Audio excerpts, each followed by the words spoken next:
You guys hear my dog loudly chewing on his background? I've been trying to get him to fucking go do it farther away from me, but he keeps coming back over here. He wants me to throw it.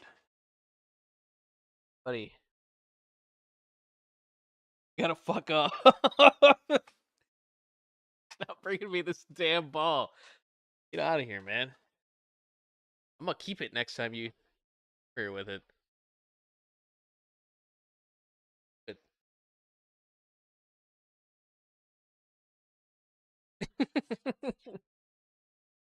I don't know. It's like really loud. I don't know if you guys can hear that. The can't. How are we doing tonight, guys?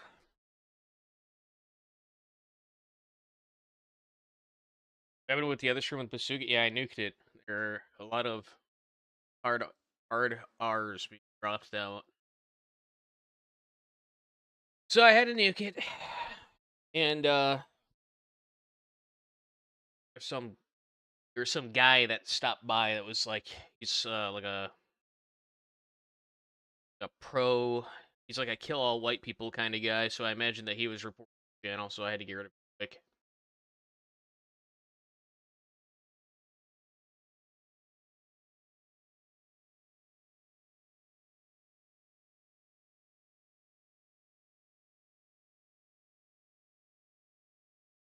Can I please upload some more of my nuked streams to Odyssey or Rumble? You have to talk to Dan, Chris, or L3 about that.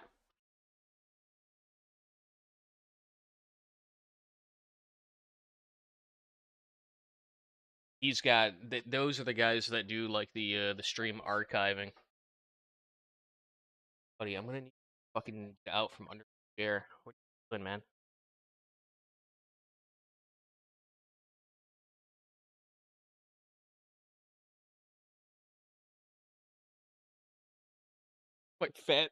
My fat stupid chud dog. What are you doing, man? Fuck off. Get out of here. Just sit down, man. Oh, you okay?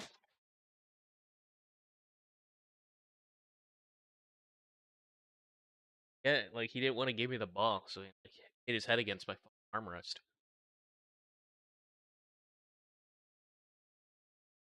Alright. What are we gonna do tonight, boys?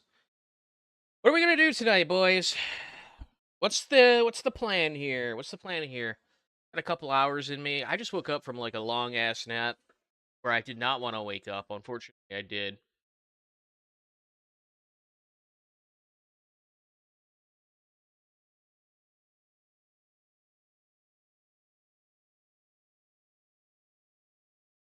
What's going on in the news today? Probably nothing. Maybe I'll just do video games.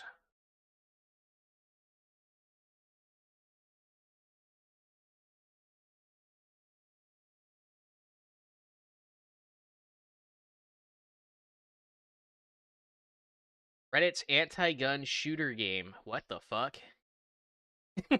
What the fuck? Okay, let's...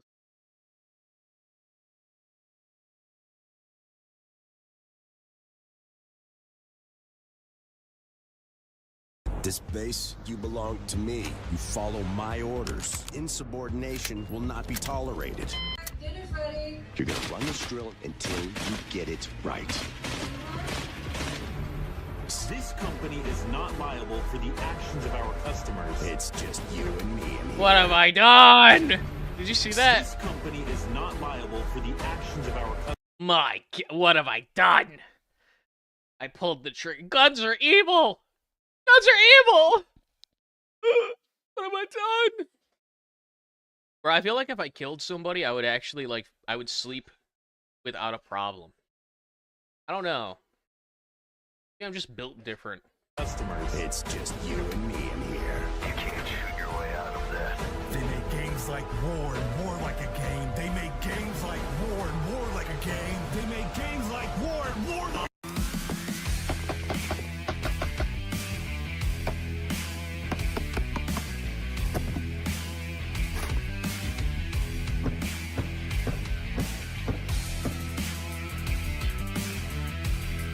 When I'm in this fursona, you belong to me. Ranged Humor kitten. put out a When we banger were and shouted Mindo, you out. that anti- Somebody added me in the Discord saying that he shouted me out. It's like a grifter video. So did he call me a grifter? I assume that he called me a grifter in it, because all that person said was, "Hey, this guy shouted you out in his video," and I just read the title. I'm like, oh, geez, here we go. No? Okay. American or revolutionaries watch it need then. guns too. Boy, if you don't shut your ashy, nappy-headed ass up. They make games like war and war like games. They make games like war and war like games. They fly now? They fly now. He called me a real Truly chud. thought-provoking. He called me a real mental chud. imagery Damn. messaging. Third I'm video in a flattered. month? Nah, it can't be. So before, like, 20 of you ask where this I'm a shirt real comes little from, ch- it's I'm a from fat, Weekend stupid Gunner. Call him chud. gay at That's what I should have checkout. named the stream. He loves Fat, that. stupid Greetings chud and hours. salutations, Reddit. It is I, Austin of Egad's the live. What's it say? Who Chillin' Fucking with Cares, the although chuds. he's Maybe I'll go join him, 'cause uploading I honestly more don't than have once a anything month better to do. channel. And today we're I haven't gonna be gotten an talking EGAD about notification in a long Reddit's time. That's crazy. little anti-shooter game that I stumbled upon. And before we get into this, because somebody's going to be like, actually, this is your failure to comprehend a game that hasn't come out yet.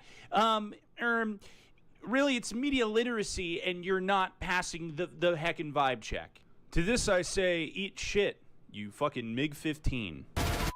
You know it's just harmless entertainment, right? For the The past game is called... 9Y2Y, thanks, man. Member for 9 months. Wow. Thank you, man. For the past video watching streams, I've been deleting the videos after you watch them. Should I keep doing this or not? Yeah, honestly, that's probably a good idea. You don't have to, but if like you want to, man, like go ahead. I don't have a problem with that. War fantasy, which fantasy is already a word that gets used quite a bit in certain Buddy, circles. you cannot be you just have this up my gun ass fantasy. chewing on you this have goddamn this ball, man. self-defense fantasy.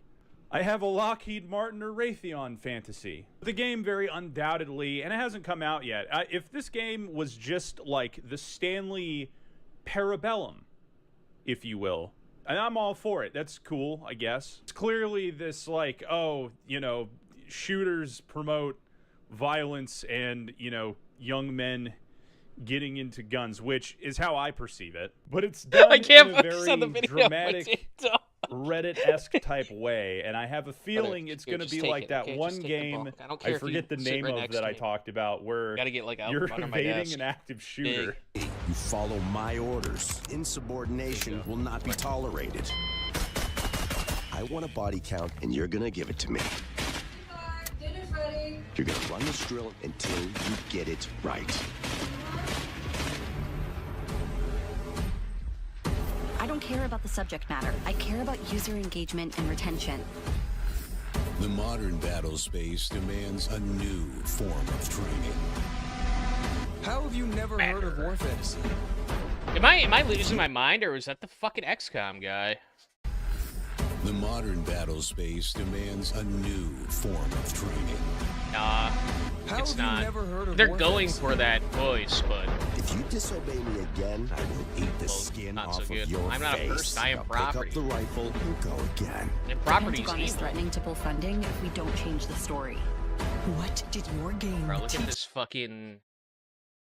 Look at Pull this. funding if we don't change the Oh my god, bro! I hope this guy kills. Oh, look at this. Wow. It's the Infinium cube, but with like American flag like coffins, right? Soldier coffins. story. What did your game teach my son? The enemy is whoever I say it is. This company is not liable for the actions of our customers. It's just you and me in here. You can't shoot your way out of that. Listen up, kitten. I want a body count, and you're gonna give it to me. Voice actor's kind of actually gold. I want to. That's a good. That's the one good part of the trailer. The voice acting's hilarious. My favorite touch to this game is like he's just shooting at random paper targets, and he's like, ah, no. If the messaging in this game isn't like kind of just telling you, hey, these games bad. Actually, this could be a pretty original game, but I just know in my heart of hearts that that's not. Evening, Carl. Long-time watcher, first-time commenter. Welcome to the chat, buddy. I almost never catch your streams live and probably won't interact with chat, but I like your work, and I hope YouTube doesn't nuke you. Get it, man. What's gonna happen. I also like the imagery of going to the beer cooler at Chevron and it being a mass, it being Arlington Cemetery. Dude, they don't hold actual values, man. They just, like, say mantras and chant things, but they'll use anything at their disposal if it fucking furthers their gay-ass little fucking globo-homo retard world that they want to live in. They don't care. These people are soulless demons, okay? Call of Duty Modern Warfare 2 pipeline to alcoholism needs to be studied. Games like War and More Like a Game. They make games like War and More Like a Game. They make games like War and More Like a Game. You know it's just harmless entertainment, right? Games like War and Warlike games. You know what? Yeah, talk to a Ukrainian or Russian drone operator. I guess that does ring true. Could make the argument that some video games out there were definitely maybe used to target young men to get into the military or whatever. Yeah, Call of Duty literally got a military contract to do that. They literally were getting funded by the military. But that doesn't mean that people were joining because they liked Call of Duty, you know what I mean? Are resonating with this message are not the fucking people that were targeted and There's went other into factors it. that go into probably these the decisions. opposite. I really like the idea of like some schizo shooter Stanley Parable, though. I think that's kind of rad. I just doubt it's gonna be that by itself. You're with me now. I'm gonna eat the skin off of your balls. Fuck it. If that voice actor's in it the whole way, I might actually stream it. I'll play this game. Fuck it. Just the little parts of like, this company is not responsible. What are you teaching my wife's son? What are you teaching my wife's bull? If we don't change the story. What did your game teach my son? The enemy is whoever I say it is. This company is not liable for the actions of our... Dude, I hope video games teach my son to rape and kill. I hope that's what they like the F-35. Is that what you're telling me? I'm not supposed to look at an F-22 and be like, yo, that shit kind of fire. These same people would be like, we need to nuke Russia, like, immediately, but this is a bridge too far. It's gonna do it for me today, guys. Why did I make this video? I don't know. I thought it was kind of funny. But that's gonna do it for me today, YouTube. This is Austin of the Who Fucking Cares channel. I can't believe you're still watching. And I will see you probably next week. I kind of want to see more of this game. Oh, he didn't even add a description. It's kind of based. I'm not gonna lie. This guy just said fuck it. All right, cool. Interesting. Shout out. Second.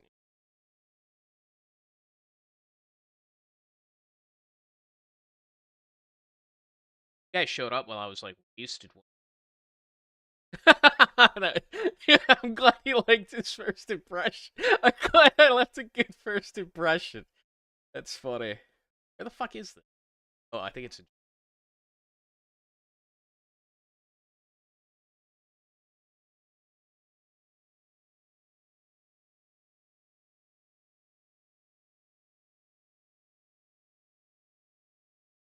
Now, I never got the impression it was trying to poke fun at any particular group or make any real statements about modern culture. It's just there to have some fun with some likable characters, and it invites the player to do the same thing. Aw, dude. That's what everyone says. You're a fucking fan. Because of the recent influx of brainlet goyim that have found my channel.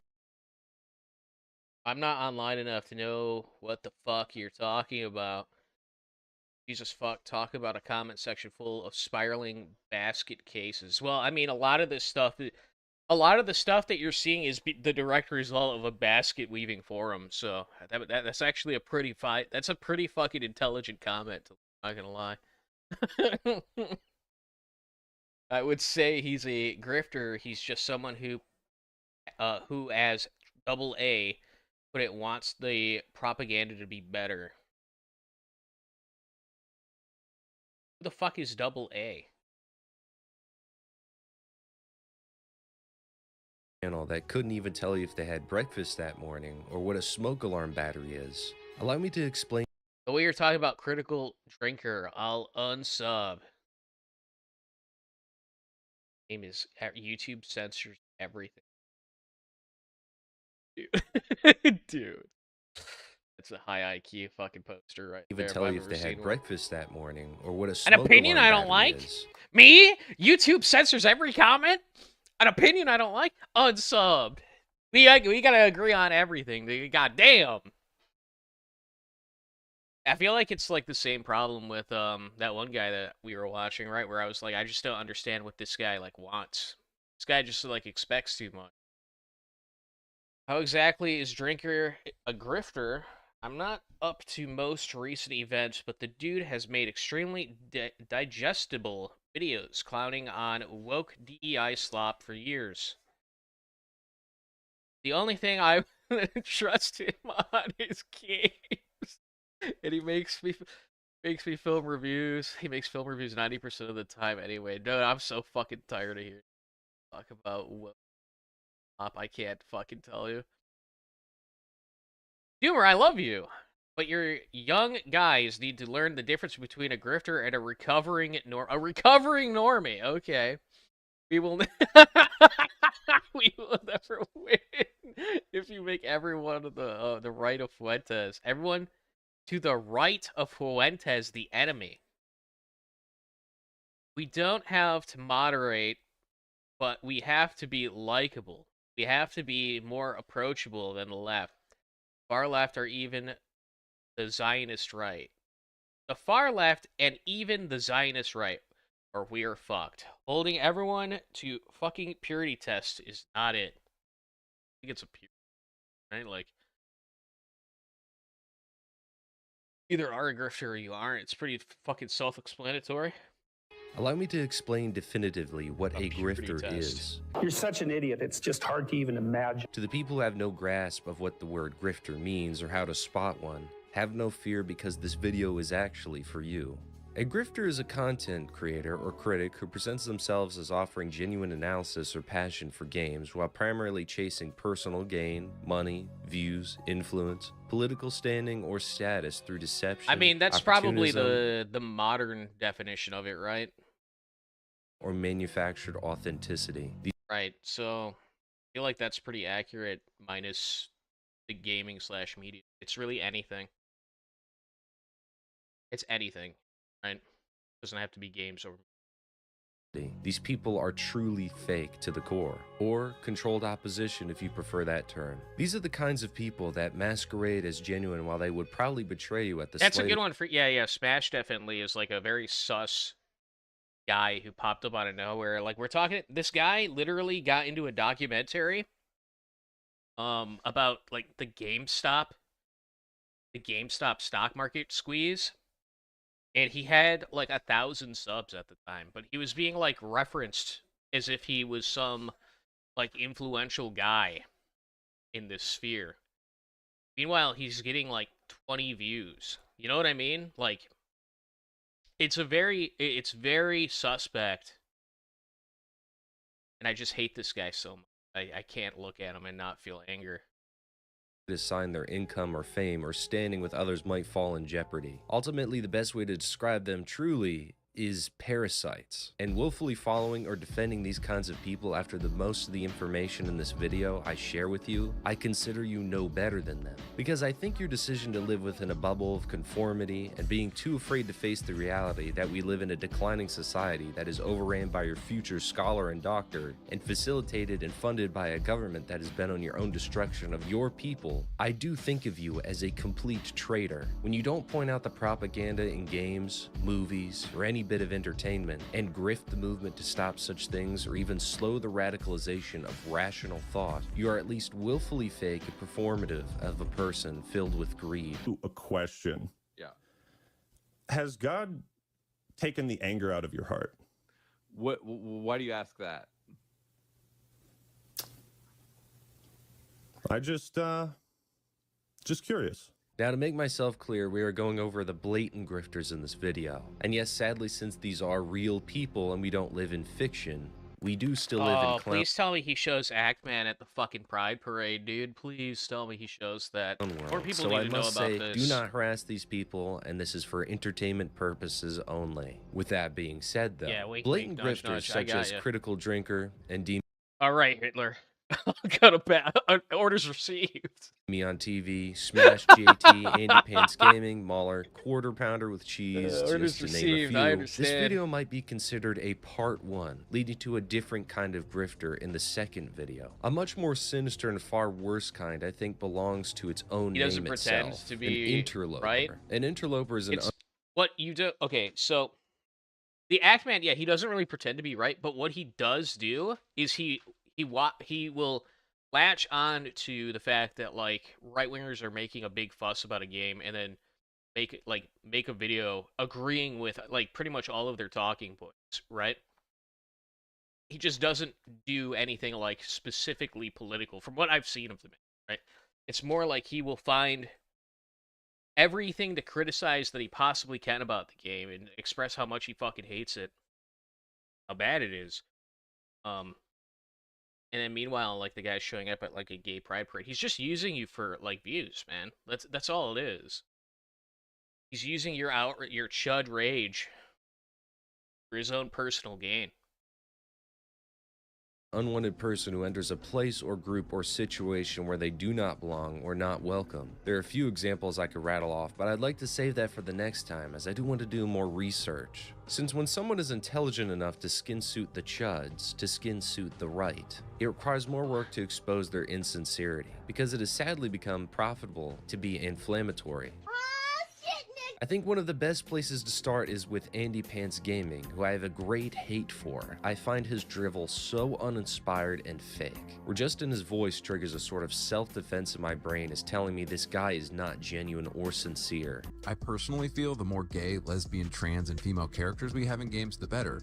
The more diverse perspectives we have in games, the better they will always be. Rather than being judgmental towards others, I started focusing on God's mercy towards me. Oftentimes, I am compared to him, which some might see as a compliment, and I see it more as somebody pissing in my face. Now, some of you fake chuds might say to me, oh, he called Jason Schreier a lying gay Jew. Now, I know you might have gotten red-pilled yesterday, but it is not any sort of taboo to make fun of Jews, blacks, or women anymore. It's just not. We live in a different kind of internet culture. What's going on, guys? So I recently saw that everybody's favorite game journalist, Jason Schreier, has started a YouTube channel, and it's actually getting pretty popular. Oh, this man is a handsome man. And I was baffled because it made me wonder, like, do y'all not know that this guy is literally why we have wokeness in games? So I call him a lying gay Jew because that is what he is.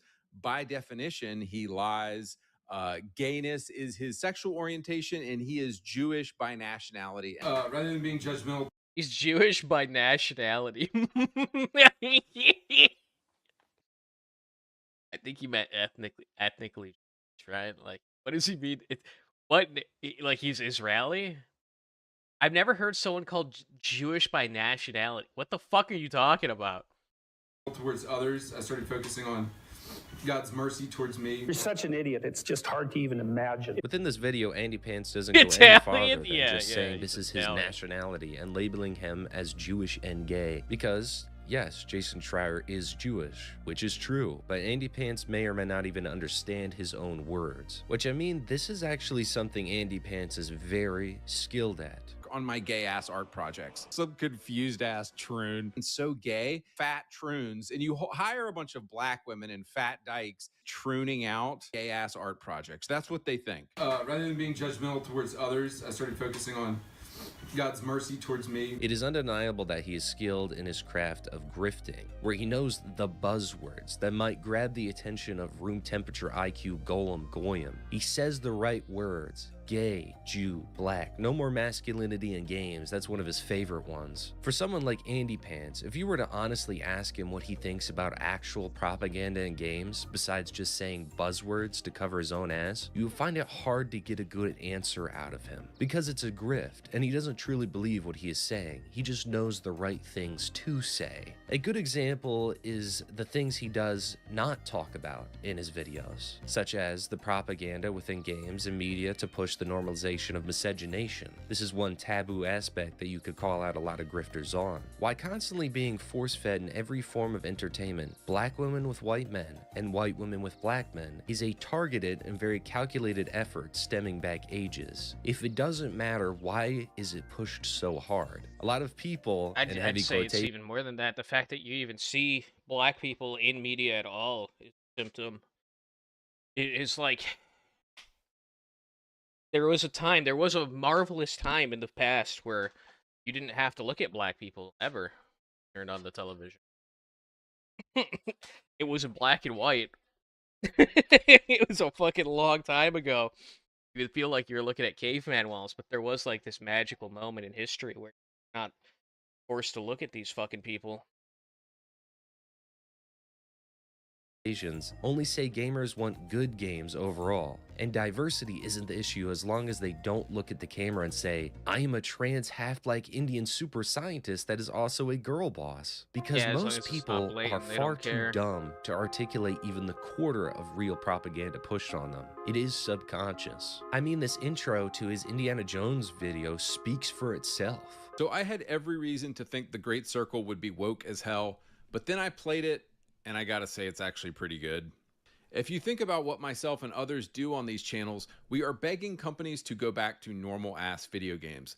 Stop pushing political agendas, just tell classic stories, stop inserting Shut the 2024 fuck politics. up. I'm so tired And of these fucking people, man. Stop injecting your politics into my video. Brother, you've lost that, first off. You lost it a long time ago. Secondly, you wouldn't even notice right-wing politics being injected. Right-wing propaganda, unless it's ham-fisted, like, Murdoch, right? But right-wing propaganda is just like baseline human nature. It's so subtle you wouldn't even recognize it. You'd have to be trained like a fucking little by a literal Jew in a university to be able to spot it. That's why all these fucking college liberals exist. Because they're being trained by Jews. They're Jewish fucking, what do they call them? The professors. Their professors are literally teaching them to, spot right-wing culture, right-wing values in media and call them out, right? Whereas for you, if you sat down and you watched a show with no black people in it, you might not even consciously realize that just happened, right? Think about this. You never dream, you as a white man, if you're a white person, odds are you've never had a dream with a black person in it, and you probably never even noticed.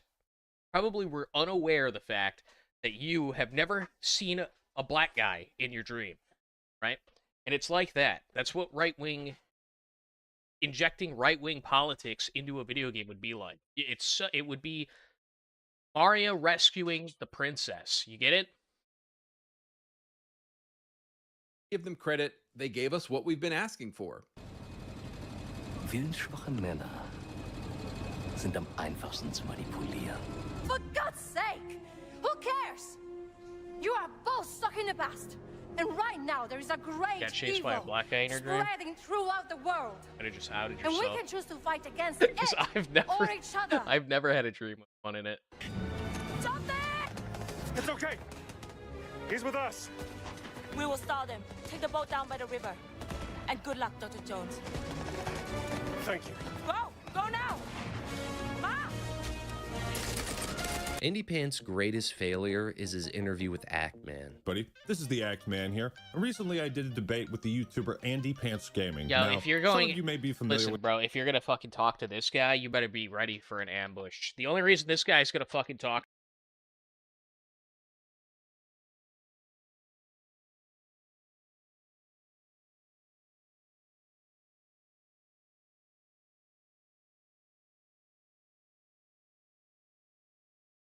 My dog unplugged my headset.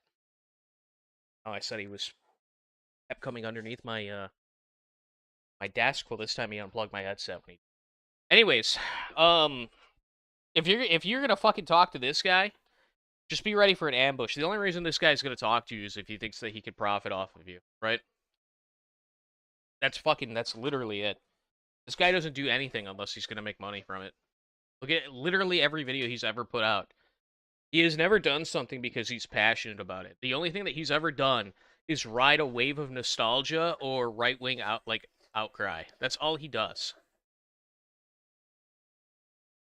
With him, some of you won't be, but I did a debate on his channel, and because he's been deleting comments, or sorry, disabling comments, enabling comments, disabling them again, disabling the live replay chat, unlisting the stream, republicizing it. Hopefully it's mutually beneficial. He can use me for content, I can use him for content. It's fine. We have a funny quote from you.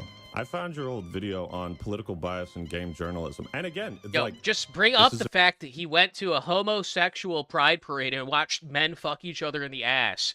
Why do people not fucking talk about this? I don't get it. A good take. But see, like, the audience you've cultivated is not going to like something that you say here. Yeah, look at that fucking nose. Can't wait. Yeah, these are your words. The more gay, lesbian, trans, and female characters. He's kind of got the Zoomer haircut going on. You know what I'm talking about? The poof top. I didn't even notice that until now. He's doing like the I'm a young man kind of hairdo. Oh my god, he went to the barber. He's like, make me look like this fucking hip Zoomers. Listen, I need these youngins to watch my videos. I gotta have the hairstyle. The more diverse perspectives we have in games, the better they will always be. This isn't really lining up with the direction your channel is going in, does it? Yeah. What I will say is that about a year ago, I was backing Xbox, and I think it's pretty commonly known that I used to have an Xbox channel. And then I think in those moments of me backing Xbox, I would say stupid stuff at some points. And, you know, if anybody wants to find that or Google that or whatever, I don't know. Is that one of those stupid things you don't think? And I'll be the first to say that I've grown since then, and I've moved on from former views. Yeah, you've moved on. What? Wait, what? What was the quote? A year ago, I was cultivated. Funny quote from you. I found your old video on political bias and game journalism. And again, like, this is a good take. But see, like, the audience you've cultivated is not going to like something that you say here. Oh, great. I can't wait. Yeah, these are your words. The more gay, lesbian, trans, and female characters we have in games, the better. The more diverse perspectives we have in games, the better they will always be. This isn't really lining up with the direction your channel is going in, does it? Yeah. What I will say is that about a year ago, I was backing Xbox, and it's wow, it was a year ago. I was gonna say, right, how far back are we talking? Like, if we're talking like 5 years ago, like, I would be willing to give him some slack, right? But you know, you don't really just become like a hardcore nationalist in the matter of a year. The process takes time, right? Like, you can't just dump. You just can't force your buddy to swallow the JQ pill in one sitting. You know what I mean? It's like a slow, gradual process until he finally breaks and has the aha moment, right? I don't think that you could do it in a year. I don't think that happens to anyone in a year. I think it's pretty commonly known that I used to have an Xbox channel. And then I think in those moments of me backing Xbox, I would say stupid stuff at some points. And, you know, if anybody wants to find that or Google that or whatever, I don't know. Is that one of those stupid things you don't think? And I'll be the first to say that I've grown since then, and I've moved on from former views. Yeah, you've moved on from the Xbox console warrior grift to the 100%. Anti-LGBTQ grift. Sure, if that's what you want to call it. Now, ask him why he cares so much about the LGBTQ, Andy. Now ask him why he's going to gay pride parades in his spare time, Andy. To even imagine. To watch this interview is a perfect example. Does he not fight? Guys, have you guys seen the video that was being shot? Does Andy, like, just fucking take it? Or does he, like, fight? Because he's obviously, like, pulling a gotcha. He's like, this is, like, obviously a malicious attack against the men. Just based off that, like, one clip, you can tell. Dishonest, scummy, and utterly incompetent people going at each other only to deflect non-stop. Andy Pants may say the industry is cucked, but Act-Man practically bent his grift over and turned him into a victim. And I despise the Act-Man. And as dishonest and deflective as he was in that interview, he was far more prepared than Piss Pants Gaming, who came for an easy gotcha moment for clips. It is utterly neutered that Andy Pants tucked his tail with this interview. Imagine losing to Act-Man.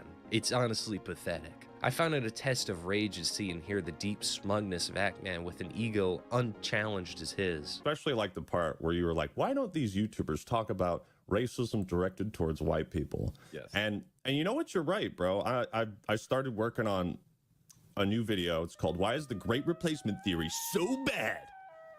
And I think the fans are gonna love it. Surprised you even name dropped it. We're just hard pivoting to political. But it's also just like, that's such a obvious ploy by like a leftist to take one thing, which is white people can be racist towards white people, full on, like, equate it to basically full on, you know, great replacement theory. It's not the same thing. It's not the same thing. Your typical MAGA boomer who swears to the Lord Jesus Christ that he would never be a heckin' racist bigot, and he actually loves his homosexual grandson, will sit there and tell you that the replacement theory is not real, but he will say that, like, it's possible to be racist towards whites. It's not the same thing. And it's like a leftist tactic to take, like, what is basically a milquetoast argument, like a milquetoast take, and equate it to what is, you know, extreme in some people's eyes, right? As they would portray as extreme. I call it reality, but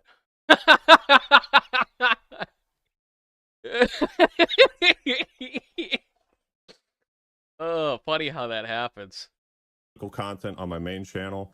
I'm all in. I'm like you, man. I'm all in. There is glee in which he makes fun of a real threat to white people, and that is extinction. I wonder who else would do such a thing.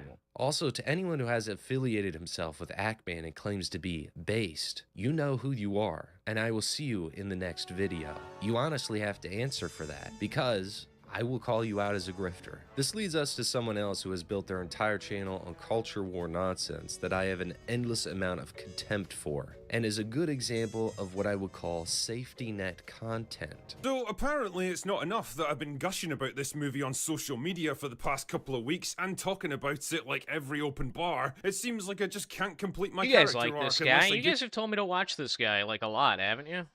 I know that I recognize his voice. Who is this?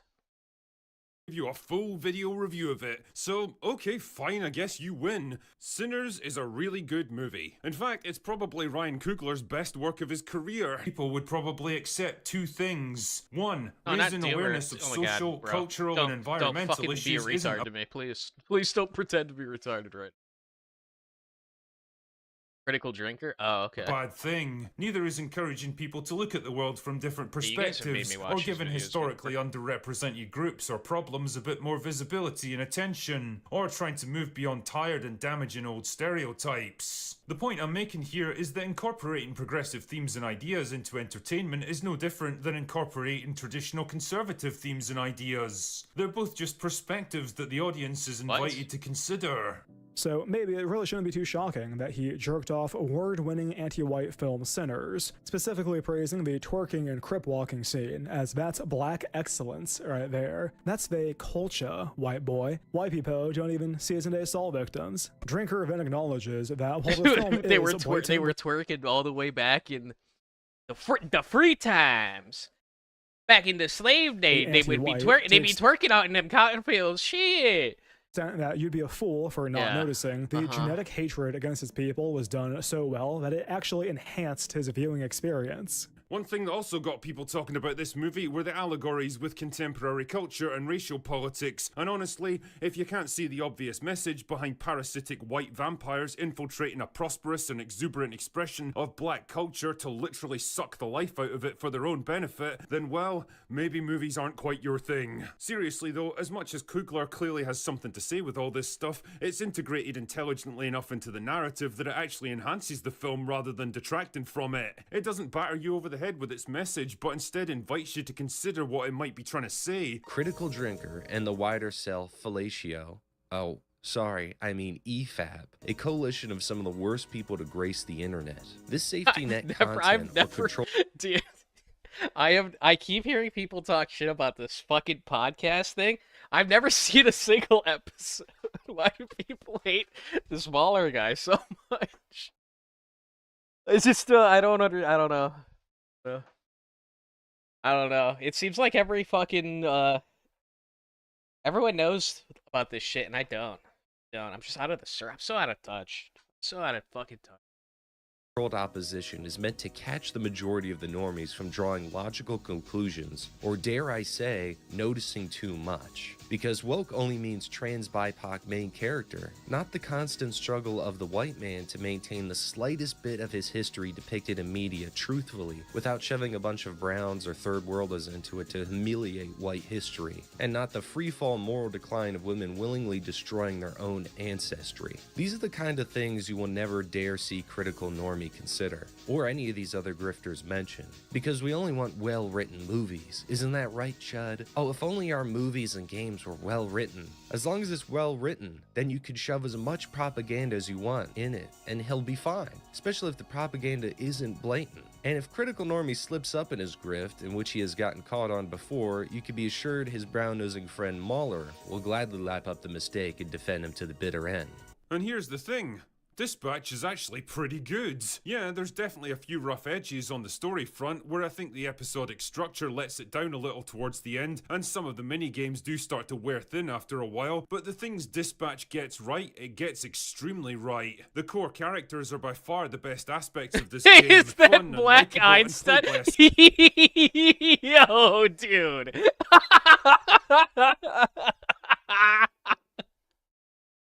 Yo. This is like actual fucking Black Hebrew Israelite shit. Oh, yeah, that was a black man. He was a black man. Where's the fuck? I need this. I need where they say like every great man that's ever lived in human history was secretly a black man. Where the fuck is this? That's fucking Black Einstein.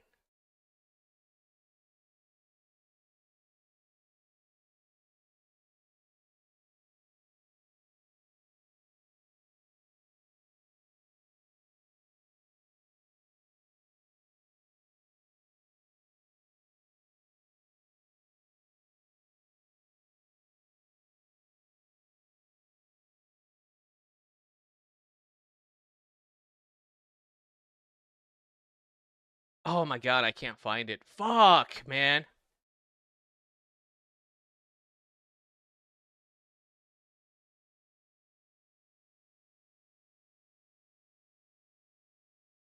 Fuck. Okay, well. But you can look at this is a real thing, right? Like if you look up was Blake look. Beethoven was black, the truth buried in classical music. These people actually Beethoven fucking wasn't believe just a this genius. shit. He was a black man. Before you throw your powdered wig, shut up and give me 30 seconds. They told you Beethoven was some pale, powdered composer who went deaf and dropped classics, right? Nope. Well, about that. Many early depictions show him with dark skin, wide nose, and coarse hair. Even his peers called him the Moor, not as an insult, but as a fact. Some historians believe his mother had Moorish or African ancestry. And listen to his music. Emotion-heavy, rhythmic, soulful. That wasn't just Europe's sound. That was pain in a minor key. Beethoven might have been the first black man to make white folks cry with a piano, and they never gave him the credit. Beethoven wasn't just... So like they do that. I can't find the exact clip, but there's like a black guy who like sits across from like an interviewer, and the interviewer just like starts listing off all of the great men throughout history, and he's like, black! That was a black man! He was a black man! And that's what I'm seeing right here. That's Black Einstein, bro. superb voice cast who give it their all, especially during the heavier dramatic scenes. The dialogue is solid and brought out some genuine laughs at times. All the time, actually. Bro. I like to bust after every big bust, you know, and I was pretty successful, so you can imagine. Sounds like loads of fun. The dialogue is solid and brought out some genuine laughs at times. Critical Drinker is another who actually believes in nothing of substance. His videos are surface level and offer little to no value. The editing itself is incredibly bare bones, and his fake voice I find profoundly agonizing to listen to. Not only did Dispatch, a game with a very brown and very gay cast, not ring any woke alarm bells for Critical Drinker, he also lauds the writing of the dialogue. If you need more evidence than this, you probably need help wiping your own ass and putting your own pants on in the morning. But for the sake of being thorough, I will give another example. One thing I'd love to ask the drinker is what the message really is. I think just like Andy Pants, he would have a very hard time setting a definition that fits whatever he has used this in his videos because he contradicts what the message is constantly. Notice then this clip of what the message is in the Odyssey. So I guess we might as well start by addressing the three elephants in the room. Yes, Elliot Page, Lupita Nyong'o, and Zendaya are all in this movie. Yes, Elliot Page looks just as ridiculous as you might imagine trying to run in a heavy suit of armor. No, they don't have more than a couple of minutes of screen time each, and they're largely irrelevant to the story, and Zendaya doesn't even act so much as exists on screen. And yeah, I know it's the principle of the thing for a lot of people, and if you're really bothered by stuff like that, it's kind of like me saying I only spat in your food a little bit, so why aren't you eating it? The point I'm getting at here is that as much as these three dominated the headlines around this movie, they really don't have much of an impact on the film itself, and they had no impact on my perception of it. They come and go so quickly you barely even notice them. Society is fine. Right, boys? The West is flourishing, correct? Billions must live. Isn't that right? And supposedly the guy who popularized making fun of diversity in movies that make no sense, he says, it's just a little bit, I haven't seen the why Odyssey bother? either. Didn't bother me. And notice the small put down of people who would notice this kind of thing. Is that enough, or do I have to keep going? I mean, it's just like people don't want to see. People just don't want to see fat, disgusting blacks in their goddamn movie, bro. Just don't. Plenty of examples. These are the moments that slip up the grift, that places most of these people in the early 2016s of America, where they saw wokeness or simply left-wing Hebrew politics at its height and said, let's pull back just a little. Not all the way, bring me back into my safety bubble. This fits under Side Scrollers Podcast as well, that I want to make a side backhand statement to. Side Scrollers Podcast is a meaningless waste of time that brings fat land whales on that also preach that it's just the companies, dude. It's only the companies. When they make a side... Look at this fucking lineup. What the fuck am I looking... This guy's got a... Who the fuck is that? He's got a little chihuahua on his shoulder. Oh my god. So we got like... Marilyn Manson wannabe. A woman? This is like a mixed race woman. I don't know who that is. It's obviously Kirsche. You guys have made me well aware of who this fucking person is. And then that's the side scroller host. That's how this game. Backhand statement to. James Side Bond Scrollers versus Mission Podcast is a Impossible. meaningless waste of time that brings fat land whales on that also preach that it's just the companies, dude. It's only the companies. When they race swap white characters out of movies, like the Odyssey, they get glee out of this. I'll bring a It is fat a land whale taunt on, to sure. you. A cope comment said is, well, we just pick the best For our entertainment, right? It's all about the entertainment. You throw these people into the fucking deep water, and you watch them like struggle to keep their head afloat. It's funny. It's mad funny. Air for $9.99. Thank you. Shin. Yeah, that's right. Shit, bruh. Oh, hell no. We had at hand. This also falls under how people cope about Collab diverse with casts Kirsha. of Yeah, I'm gonna video ask her games. about They fucking... made the distinct choice of actors I'm or gonna ask her characters about, they like, put into their games. what she It- thinks about Hitler. Just straight up be like, what do you think of Hitler? Like, just on the spot. Totally off the wall. You ask some crazy shit. Video game didn't just sprout a 3D model. They made Amanda Bug Eyes on purpose First and put her question. into everything. Propaganda The keeps the first cycle question. moving. No, the first question has to be, are you Jewish? The second question is, what do you think of Hitler? It's a good segue question, you know what I mean? A heavy boot on the whites that built it. No matter how non-racist you are, how much time you waste pandering to blacks about slavery, the worst of them are using that time and effort to dominate you into submission. You show submission when you bend the knee and grift on this. Reason is because you might feel bad because somebody said that words you said hurt them. I don't care if my words hurt you at all. Indians hire Indians, blacks hire blacks, and whites only hire people who hate them and their history. Because retarded boomers and millennials think that we can all get along as if we just row the boat together. Yeah, well, We they've can been make it. brainwashed. But what happens when nobody else has that? Your people, like, we've just been brainwashed is the actual cause of that, right? Your entire childhood probably revolved around learning about how evil white people were. And the boomers, it's no different for the boomers. The only difference is that the boomers had no way of communicating in the way that we do, right? Like, they didn't have the internet. All they had was television. And television was an extremely controlled way of, like, giving information out to the people, right? So that's really what it is. They've just been mind raped so fucking brutally. And odds are, when you were a kid and you were going through school, you were in the process of being mind raped, and you just were able to break out of it somehow, whether it be people in your real life or people online. You were able to realize that it's fucking bullshit. Or maybe you just lived around enough blacks to know that it's bullshit. That's also possible. There's nothing more red pilling than fucking living near ghetto niggas, alright?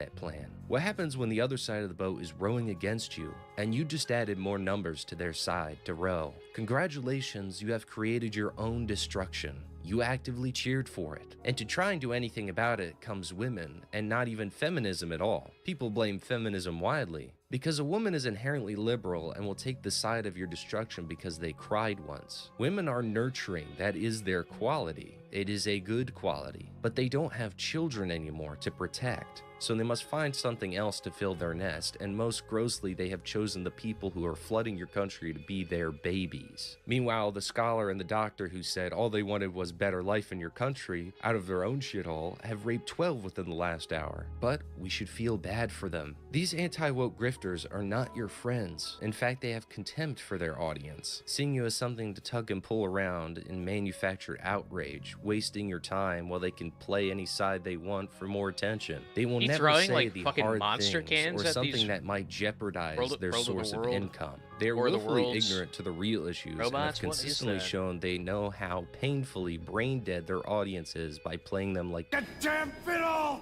Even so, these are not any sort of worst of their kind.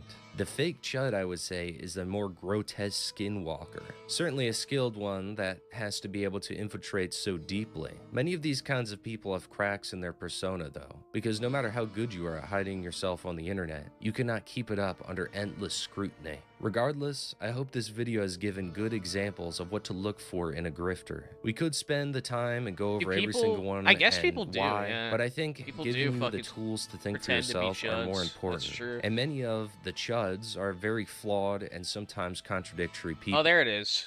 Okay. Yeah, I was shouted out. Cool. Thanks for pinging. Thanks for letting me know. Boys, there's me. There I am. Very nice. So I guess it's kind of in the same vein where, like, people, I mean, they're doing it for money, I guess, right? But there was also this time where people, like, pretended to not be normies, right? Like, think of, I don't know, if you were around during, like, 2016 on, like, Poll, in the influx of new fags who pretended to be old fags, just so that people would be slightly nicer to them in their use. was pretty astonishing.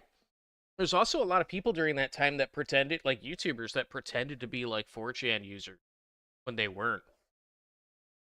You know what I mean? So I feel like it's kind of akin to that. But at the core of what is most important of all of it is that the chuds actually believe what they say to the soul and aren't pussies to keep quiet about it. To the 100%. Anti-LGBTQ grift. Sure, if that's what you want to call it. At the end of the day, that is what a grifter is, a soulless golem that is there to be controlled op, to stop real people from realizing how bad things really are, and to take advantage of people who are actually fed up with the system and fed up with the media they consume, and they have no idea what they are doing. I look forward to the next video, where I talk more about the interloper, but as for now, have a good day. Extra Cheeks Never is an give up. example of what Doomer's talking about, LARPing as a chud. Cheeks. I feel like we've watched one of his videos before, too. I'm legit the smallest fucking channel here. I need to try harder, guys. I'm sorry. That's so fun. Anyways, alright, well, thank you to Range Doomer for the shout-out. I appreciate it. Hope you enjoyed my drunken shenanigans when you apparently showed up and I was not aware of the fact. Okay. Done. What else is there? What else is there, huh?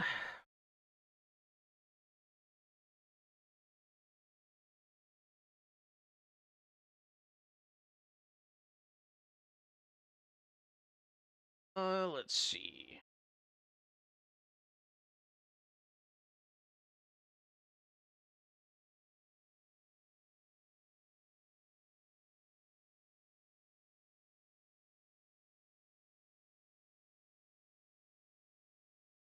"10 Years of Aura" by XCOM still. And, well, XCOM's like very unique. I haven't really played any other game that's like it.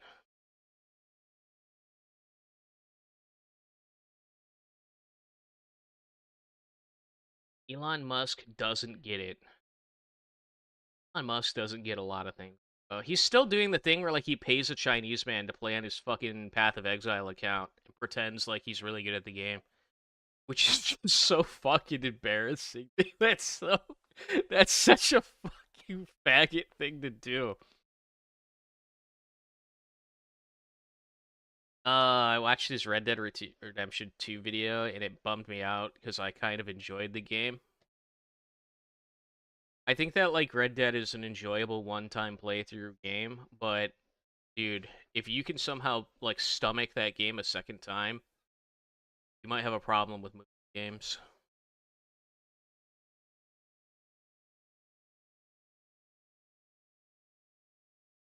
I don't think Old Sterling was that screen. I didn't see him.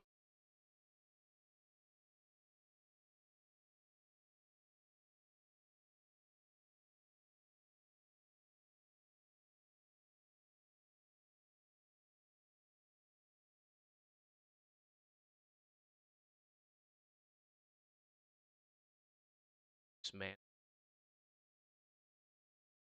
Maybe we'll just make fun of. It's right-wing coalition. It won't be that funny. I'm looking for something funny. Spree Snooter's YouTube's most performative male, Turkey Tom. Why not? That's why my motto. Eli for $10. Thank you. Sneeds, Feed, and Seed, formerly Chucks. If you ain't sneeding, feeding. Is stop gooning, guys. This is ultimately the end result for chronic gooners. So put on that freaking hat. We'll be restocking them soon. We'll be restocking the hats soon. It seems like people still need a reminder. And we also have these stop gooning hats in stock. All right, I've seen a lot of you guys out there gooning. I've seen the things you're doing. And frankly, because you watch my videos, I won't call you out. But given what you're doing, I have to disapprove strongly. On a serious note, I'm a fan of night rape. I like night rape. After a long day at work, I like night rape. Sometimes you were like, oh, wow. It's so nice though, it's like, cause like you're like small, petite, and I'm like big and strong, so like we're like a nice couple. It's like the ideal thing. That's my thing. We losers, creeps, and pedos in this bitch. We losers, creeps, and pedos in this bitch. Turkey Tom is a 23-year-old commentary YouTuber who has a Dude, I cumulative completely sum forgot of they 2.3 brought him on the Fish Tank in the first season. I completely forgot. million subs across his 4 channels. His content largely consists of taking threads from the internet gossip website Kiwi Farms and condensing them into hour-long documentaries for his normie Zoomer audience to consume, to great success. While his main channel is largely detached from his personality, the same can't be said for his Tom Dark channel, which was opinion-based daily drama, and Tom Dark Live, which was for live streams. If you browse these latter channels, you'll find that Tom portrays himself as this edgy... Arguably, probably the funniest things he's ever done were the live streams, right? But what comes to mind is when he like freaked out on flamenco. That shit was so funny. Zoomer cool guy who doesn't give a flip. He's Zin-maxed, white monster pilled, anti-goon cell making videos on losers, creeps, and pedos. That's all well and good, but that's not who Tom is. Let's take an example from Tom's live streams. Tom would often use incel vernacular and make references to doomer culture. The mogging and maxing stuff are obvious examples, but a more obscure one is talking about Norwooding and his hairline. However, when faced with a stone-cold true cell like DBDR, Tom's commentary is painfully uninformed, saying how the black pill tricked average guys into thinking it's over, when average to ugly men have run the world for thousands of years. Which, yes, everyone knows that. The complaint is that unlike in the past thousands of years, modern constructs such as the sexual revolution, social media, and dating apps have led to a far more hypergamous society, in which the average is now sub-average and therefore not considered. This makes a large portion of the male population unviable in the sexual marketplace due to inflated standards. You can see Tom not getting this at all when DBDR claims that 5'11 is short, as 5'11 to 6'1 is the average for his age group, in which Tom states that 6'1 is tall and that 5'11 isn't worth complaining about. Which, yes, when you consider the national average of 5'9, this may seem like a silly complaint, but the whole argument is that the lower end of the spectrum is removed from consideration, as if women are only interested in taller men, then anything below a certain threshold isn't a factor. The average doesn't matter, and beyond that average means that half a population is taller than 5'9. So yes, 5'11 is considered short. That's true, but you gotta remember that you shouldn't give a fuck what women think. You know? Yeah, right?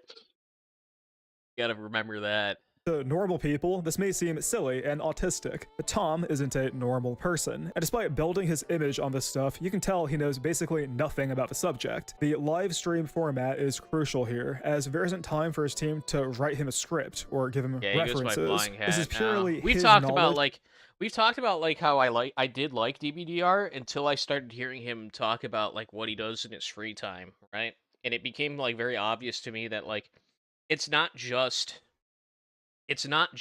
the fact that he may be ugly or short, right?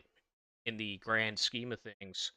It's that he also is like kind of not a good person, right? Because how can you want like a Foyd, right? You want a Foyd, but what Foyd wants a man that has all of your negative attributes and also goes to like strip clubs and stuff like that. Like you don't have really any redeeming qualities. If you were genuinely like a good guy, you wouldn't be going and getting like drunk at strip clubs, bro. Do you know what I mean? Is that like ridiculous for me to say?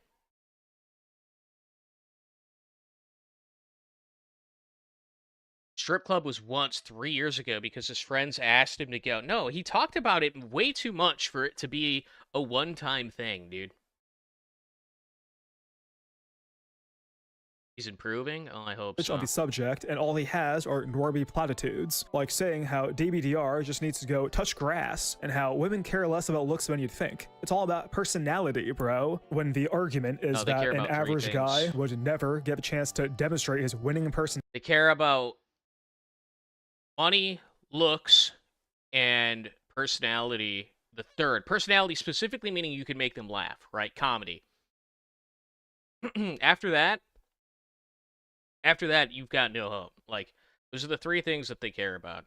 In that order. That is the hierarchical order.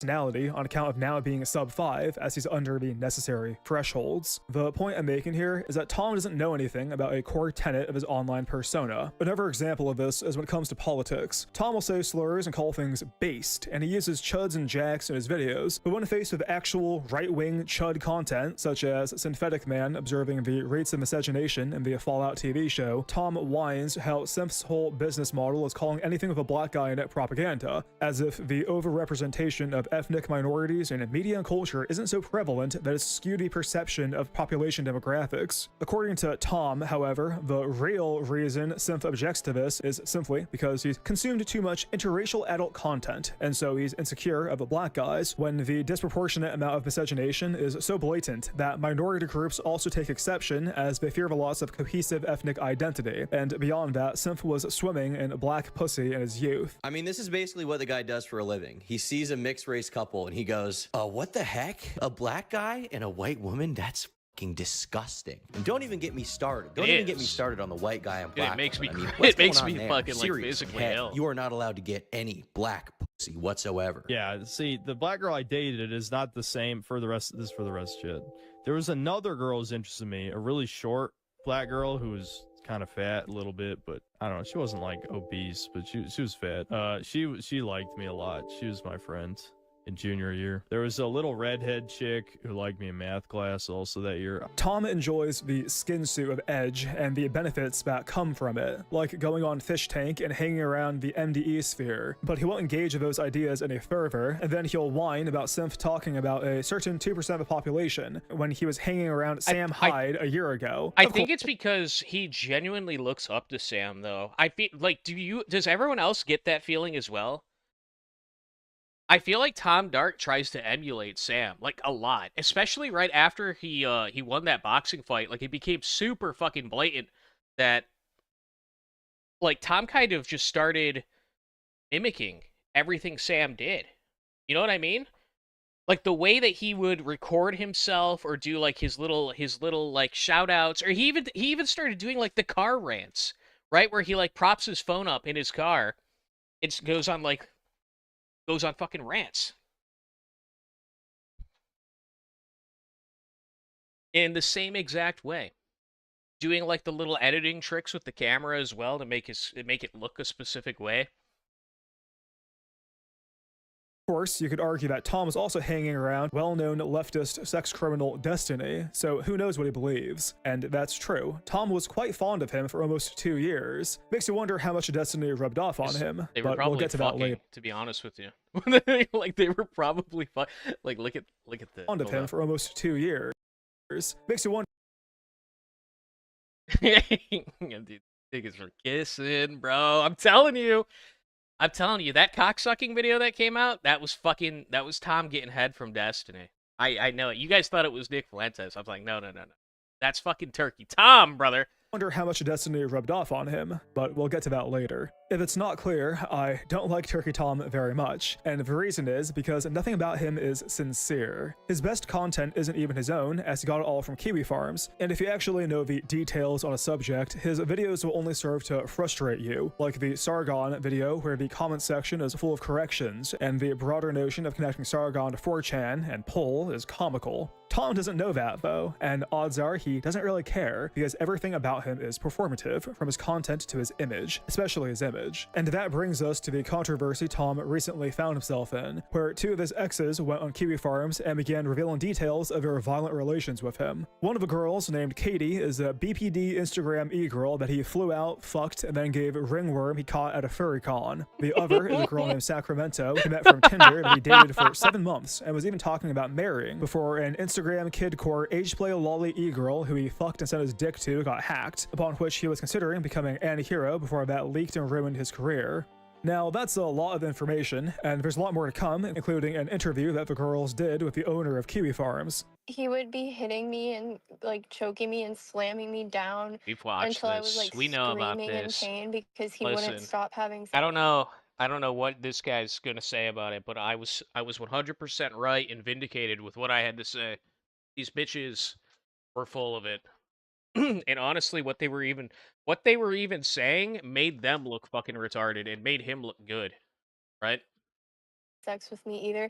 And only when I was like, ah, my God, like, stop, then he could come. But before we get to that, the elephant in the room is that these are women on the internet going to kiwi farms and shitting on a famous YouTuber they had relations with, rather than going to the police. I understand the skepticism, and I commend you for it. However, the drama isn't that a YouTuber fucked his fans, or that a man used and discarded women. The drama is that Turkey Tom, the famous anti-gooning e-celeb whose bread and butter is making documentaries shitting on sexual deviants to the degree that he sold Stop Gooning merch, is himself a sexual deviant who's into violently dominating and overpowering age-play little girls who dress like children. While the allegations get somehow more depraved, a lot of it is alleged. Sexting, the kidcore age-play e-girl Ellie, isn't, and neither is Tom's penchant for violence. So we'll begin with that before getting into the anecdotal stuff from his exes. Now, Ellie has two accounts of note on Instagram, Creepy Hoarder and Shirosa099. I think the obvious good faith question is, did Tom know that Ellie was an age-play lolicon kidcore e-girl who fetishized the idea of being a child? Yes, Shirosa is kind of bad with the, you know, little girl cosplay and the baby pacifier and the child's backpack with the Isn't this the one that tried to say that, like, he was trying to buy me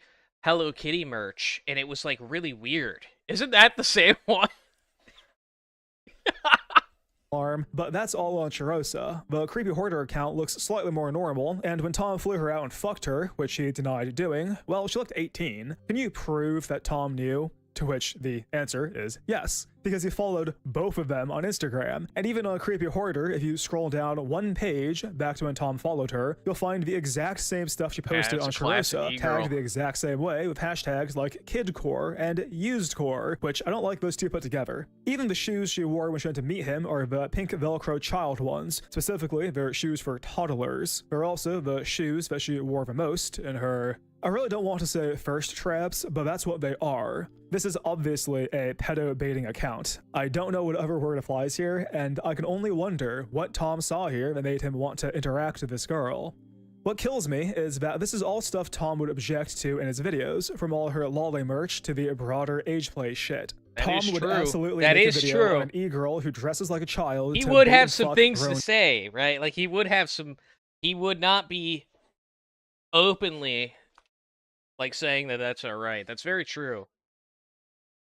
Men, showing off her body surrounded by mountains of children's clothing and lolly figurines. And I know some libertarian is going to say, well, if it's illegal and no one's getting hurt, except that's not a standard that Tom holds. His entire career is built upon calling out others for deviant behavior. I'm sure that quite a few sensitive young men would throw their lives away for a girl like this, and Tom would not only ridicule them, but he'd sell his audience a hat telling them not to goon while doing so. That's why he chimped out when he learned that Ellie got hacked. Looking at this girl, what could he have possibly been so afraid of leaking? Well, if you consider the recording of an interaction between Tom and one of the girls, we may have an idea. In this video, BPD girl Katie is talking to Tom about one of their intimate encounters, where she was pushing him away and he put his weight on her. Tom states that he likes how weak she is and that she's small and petite while he's big and strong. That's his ideal pairing. I was like, you trying to push me away that I like put over on top of you and like really put all my weight on you. Sometimes you were like, ow, wow. For some reason. Well, because this was like planned. Right, it was planned. They were only sleeping with Tom because he was e-celeb. That's literally it. It's not for some reason she was recording it. It's because this was a planned thing. At some point, she was going to release this, right? Gossiping with her girls, right? This was part of the op. Part of the op. Push me away that I like put over on top of you and like really put all my weight on you. Sometimes you were like, ow, wow. Sure, okay, yeah, you're too strong sometimes. My little noodle arms, I thought my arms were gonna break at one point. It's so nice though, it's like, cause like you're like small, petite, and I'm like big and strong. It's like really nice job.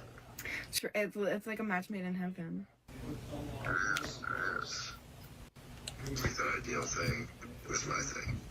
There are screenshots from both girls that add to this. Tinder girl Sacramento told him that he's too rough with her, and she whined that he'd hurt her and made her bleed. She called their relations rape play, which she corrected to CNC, and she even had a conversation with her roommate verifying her complaints. Katie also had conversations with her friends about how rough Tom was and how she let him beat on her because she wanted to actually date him rather than just hooking up. She also talked to them about how Tom would record her, something she expressed to Sacramento with a caveat that he never finished, with Sacramento stating that she had the same experience. We'll get into the exes later, but consider the timeline. Tom was with Katie first, Ellie second, and then Sacramento last. There's no reason to believe he would suddenly deviate from the pattern of Ellie, especially when she is much more explicitly kink-oriented in a way that directly appeals to him. Consider also that Ellie has engaged in CNC with a prior boyfriend, alongside DDLG age play that she introduced to the relationship. While Ellie's testimony regarding Tom is unfortunately absent, her friend, who is playing middleman, made it sound as if Ellie did have things to say, but she didn't want to make claims about evidence. It's worth noting, of course, that Ellie isn't viewed too favorably in all this, and admitting that there's a recording of Tom beating and CNCing her while she pretends to be a toddler may not reflect too well on her. If I had to guess, though, I'd say that's what happened, and that's why Tom panicked so hard over their relations getting leaked. He claimed the hacker only had pictures of him with his dick out, but Tom's on gear and he's happy to show off his body. And beyond that, men are far less affected by the stuff getting leaked than women are, when it's normal stuff, that is. There's got to be something more there, and the context of his exes gives us an idea. Tom's a violent CNC gooner who likes small and petite girls he can overpower, and Ellie's a kid-core, used-core, CNC, DDLG, lolly e-girl who wears children's clothing, including on the day she met up with Tom. One could only imagine the depraved things they've recorded that could potentially destroy Tom's career if leaked. This now brings us to the allegations of the exes. Everything I've said up to this point is either a proven fact or based upon strong evidence, such as an organic conversation between people in the past. Unfortunately, that ends now. The fact is that neither Sacramento nor Katie are ideal victims. Katie has BPD and was previously involved in some drama with Jet Neptune and the MDE guys. She was a fan of Tom when he approached her on Instagram, and she's also much more vindictive, like when she whines how Tom never ate pussy. Sacramento has a stronger case, as according to her, she's not really an internet person.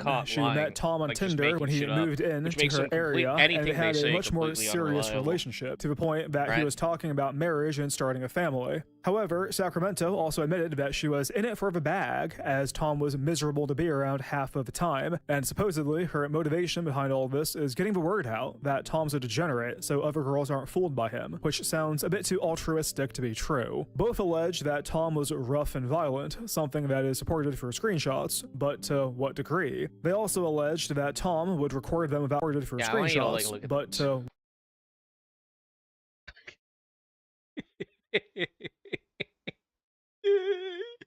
That's what it looks like when you get beat by Turkey Tom. I don't know about. Hey, look, there's Lung. Yo, look at that. This is going to be a shit show. Oh, I did. It was. It totally was.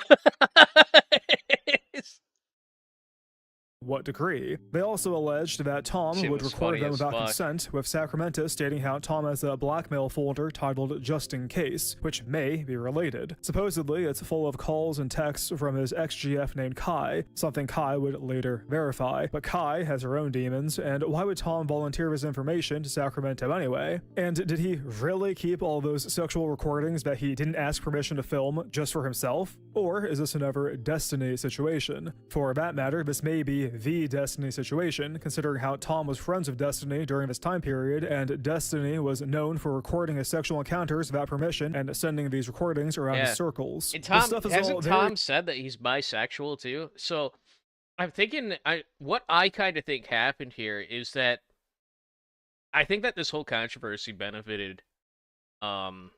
I really do. I could be wrong. I haven't checked his analytics or anything to prove this. But I feel like after the Destiny cocksucking video came out and everybody was, there was speculation that it was Tom. Yeah, it was not just me. I'm not the only person that thinks it was Tom. There was a lot of people thinking that he was terrified of this. So maybe he purposely had these, he paid these women to come forward and make false accusations about him and whatnot. That could be what happened, so that people go, oh, okay, no, he's actually just, beating on women and fucking them like the whores they are. You know what I mean? But then again, people don't think like me, right? Like I look at this, I look at like this picture here of like this bruise, and I'm like, bro, what? Like that's nothing. That's literally nothing. Very messy, annoyingly so. In the recordings, Katie claimed Most that she wasn't normies would be actually like, into "Oh my the God, aggressive that's domination it's stuff. terrible." She was just playing along to appease Tom, but she sounded awfully into it. True. So true. And that leads into the elephant in the room, which is, why did the girls stick around? Why did they endure Tom's violence? According to Katie, she wanted to date him despite the bloodshed. Apparently, that would have made the torturous sex worth it to her. Eli for two, Sacramento Destiny, admitted X, that Turkey she Top. never Yeah, explicitly told Tom she I didn't think like the most of us violence. think that Rather, would she be so. couldn't because he'd cover her mouth and push her head into the mattress, getting rougher if she tried to escape. That is horrific, but did she never firmly lay her boundaries down after he was done beating on her? She complained to her friends about it, yet she never actually took a firm stance on the matter of physical violence with her potential future husband. At least she told him that slapping wasn't really her thing, which he ignored, but that's when you take a stronger stance and tell him to stop fucking hitting you if you want to actually solve the issue. I sympathize with the girls, and I don't like Tom. Obviously, he's the faulty party here, as he shouldn't beat and violently overpower his woman in the first place. But I'd be remiss if I didn't at least acknowledge that the women in... Listen, brother, I do not feel sympathy for these fucking women at all. I don't. I really don't. Maybe I'm just... I don't know. Maybe I'm just too much of a misogynist. Involved made mistakes, and they did themselves no favors. They both took exception to the recordings, but neither demanded he stop, nor did they abstain from sex until he deleted them. And now, Tom potentially has revenge porn he could dump in retribution, if he hasn't already shared it all with his gooner friends. All that said, there are two major I don't know if takeaways he from would the do interview. that. One, Tom It's too is risky. indeed It's too risky, you know what I mean? a degenerate sex freak, and two, Tom was mentally destroyed from his ex-girlfriend Kai. The latter point is somewhat irrelevant compared to the scope of the former, but it's worth discussing later. As for the sex freak stuff, a lot of the interview can be presented without comment. But you said he started really early, right? Like after a couple times you met him, he would just start like hitting you, like slapping you, like in the face. Yeah, during sex. Yeah, he never discussed it with me that this was going to be a thing. He would just start. So just doing no it. warning, he just started slapping you in the face. Yes. Did you like tell him like I'm not okay with this? I told him a couple times, I was like, why did you slap me? And he's like, oh, like I thought you liked that. And I was like, I don't know, like not really my thing. And then he would continue to do it to me after the fact. Okay. Did you ever like explicitly say no in certain terms? He's Don't just do that. fucking beating these women.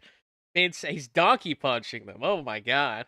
Oh, because usually it was in the middle of Dude, it sex, sounds and like then he was would just like be fucking. He was just like using them.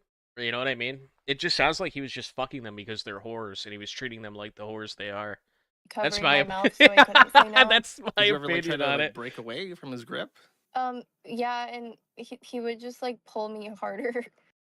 He basically would throw me onto the bed and shove my face down so I couldn't say anything, and like just repeatedly like have sex with me.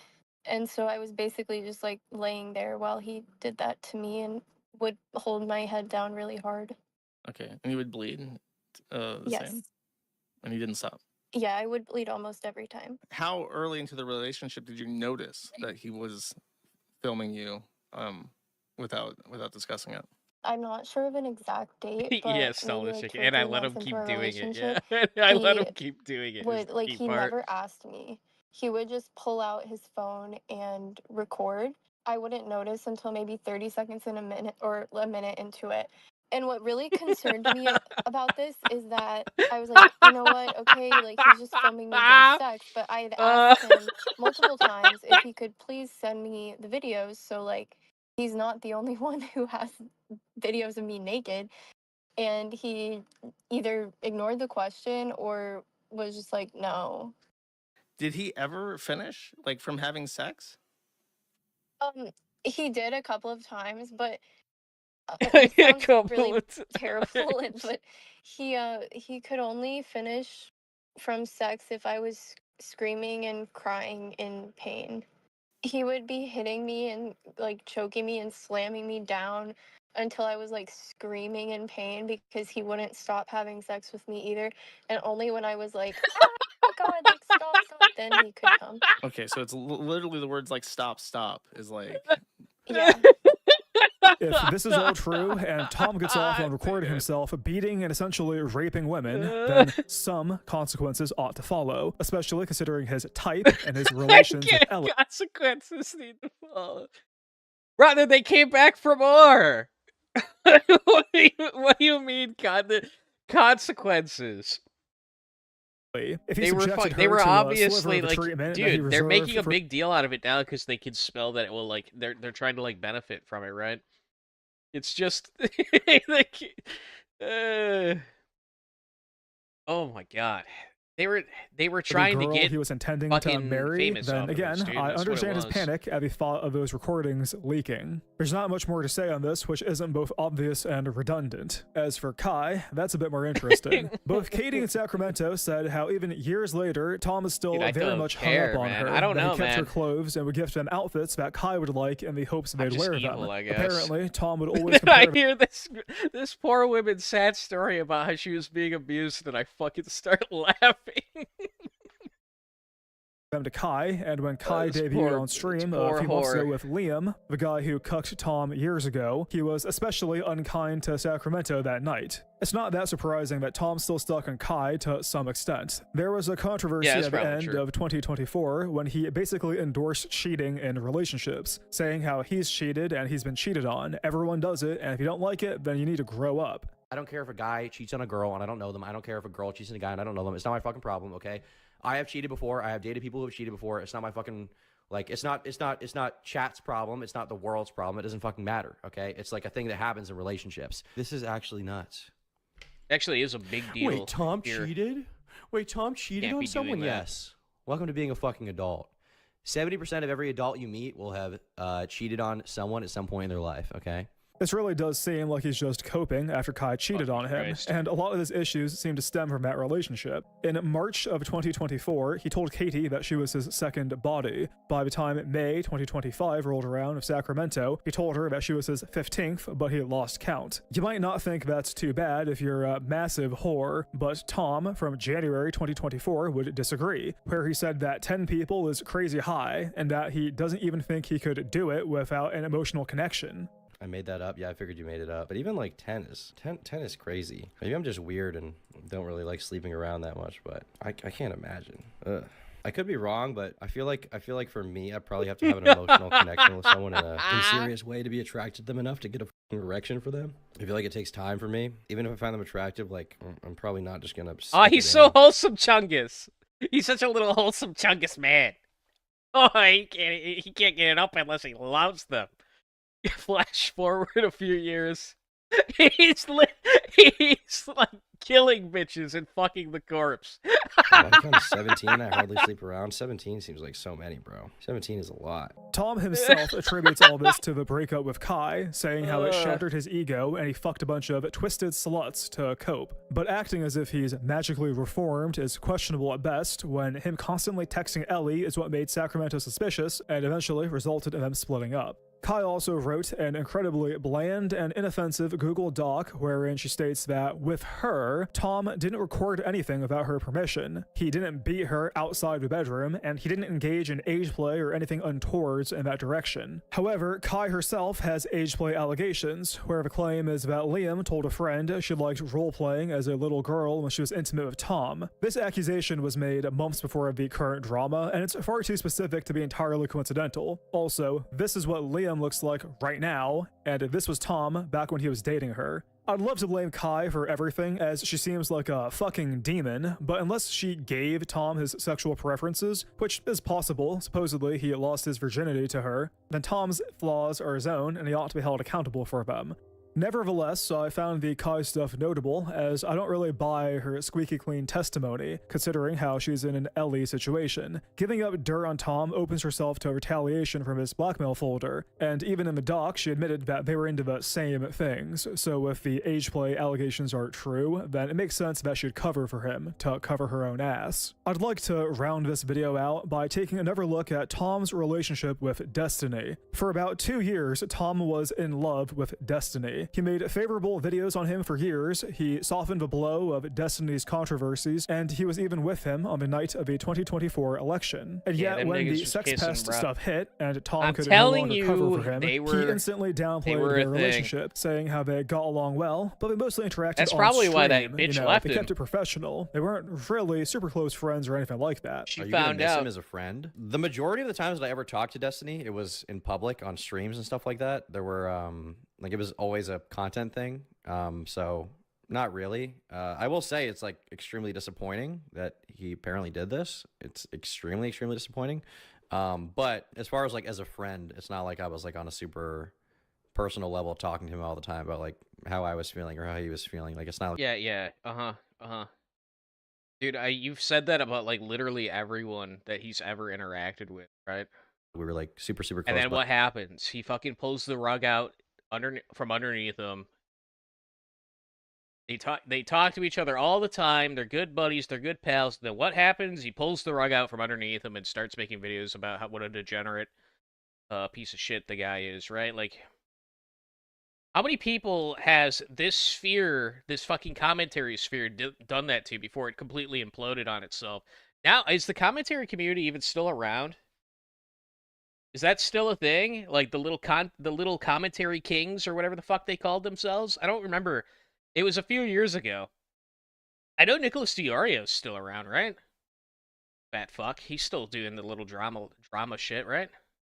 buddies. Hassan's response was not nearly as inflammatory as Destiny. Someone who, as you guys all know, I'm his #1 butt buddy, glazer, whatever you want to say. You know, I've done a bunch of streams with him. I mean, I've done 2 videos with him, podcasts. I'm a longtime viewer of his. And, you know, I would say I'm probably considered the sort of YouTube drama orbiter in Destiny's community, to an extent at least. Are you going to miss him as a friend? Not really. Never mind that Tom introduced him to his friends and brought him out to shoot guns with Brandon Herrera and Donut Operator, the latter of whom Destiny...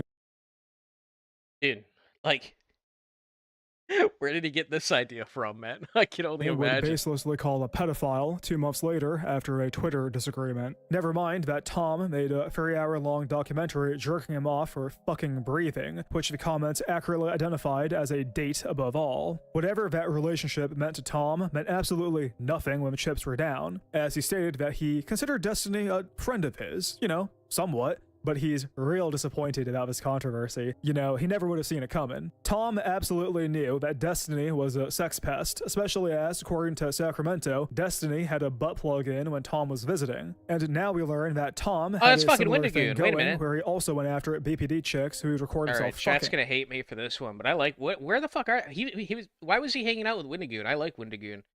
I don't feel like Windigoon's the kind of guy to hang out with a bunch of faggots. Like literal faggots. I feel like, doesn't that go against his Christianity? Isn't he like an actual Christian? No? Am I wrong? You cannot convince me that Tom wasn't involved in Destiny's Gooner Circle to some capacity. And yet, on the election stream, he showed up wearing that stupid fucking Stop Gooning hat as an inside joke with the rest of the degenerates who he'll pretend he barely knows when things get hairy. I said at the start that bitch's titty is like falling out. What the fuck? I said at the start that I don't like Tom as he isn't a sincere person. What I really mean by that is nothing about him is genuine. Everything is a performance to him. Why does Tom use gear? Seriously, he's a rich YouTuber. He could easily afford a personal gym. He could buy expensive organic foods and natural supplements that don't give him ED. But why would he do any of that when the reason he wants to get jacked is to look good on stream, and so he can admire himself in the mirror when he's beating whatever woman he's with? To me, that alone is a microcosm of Tom. The image that he's curated is the based Zoomer Zincel who's jacked and makes documentaries and never goons, except he doesn't know politics, he doesn't know incel ideology, he's... Is that 215 bench? on gear, he doesn't write his documentaries, and he enjoys beating and rape play with used core, kid core, age play lolly e-girls. I don't know, man. I'm hesitant to make fun of him for not being able to bench his own body weight. I'm hesitant to do that because I don't want to dissuade people in chat from like starting to lift weights, right? I get that like he's doing it for an image, right? He's not actually doing it to like better himself, and that's why like Spree Snooter's making fun of him right now. But I don't want people I don't want like people to think that I'm going to you shouldn't feel embarrassed for being new to working out. You should be proud of yourself for trying to better yourself, you know?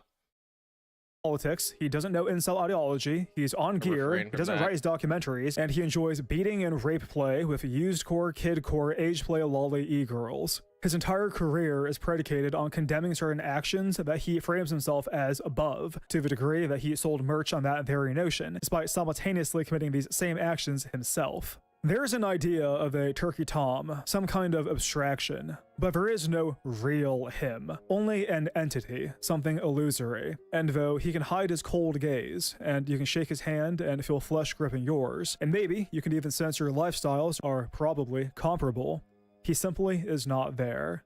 One of them for using roids? Well, he might use roids, right? Like, it's possible.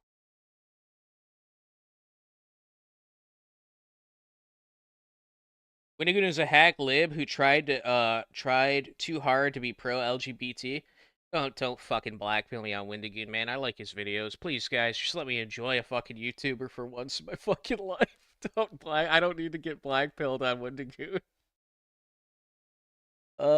Please, please, please, please. Also, apparently he age play fucked a lovely trans woman who's my god. Oh. surgery he paid for. The same guy who sells merch instructing you not to goon spent thousands of dollars so he could pretend this fine gentleman. Wasn't this proven like not true? I don't know, man. It's been a while since I saw this, but I mean, since this happened, I don't remember if this was true. I think the Troon was just like trying to bandwagon a little girl while fucking him, you know? It sounds crazy, but the signs were there. The last video I watched was literally a video about how intense his prostate orgasms were, and it's just like, I don't. Prostate orgasms were, and I didn't watch that video. I avoided it because I don't want to hear about that stuff. This guy seems nuts and not Tom's type, so this is likely fake, but I'm including it because it would be very, very funny if true. That's a good enough reason for me. So, you know.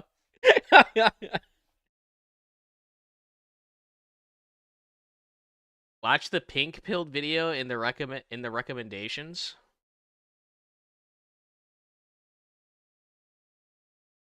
Pink pilled forced femme grooming through. Oh, this is the fucking You're implying something. Oh wow! Apparently, I've already seen. Grooming is the. Is this like the sissy hypno shit? Is that what this is?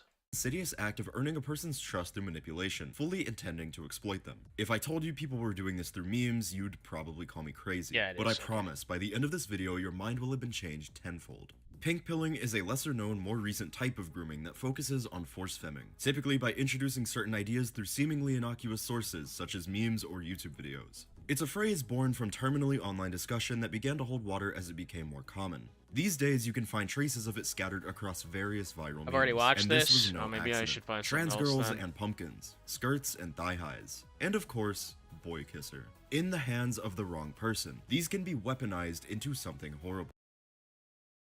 I should find. Oh look, Turkey Tom.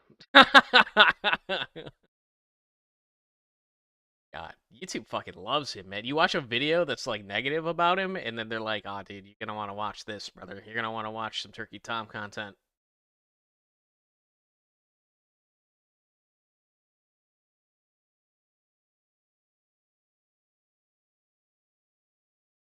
Yeah, man.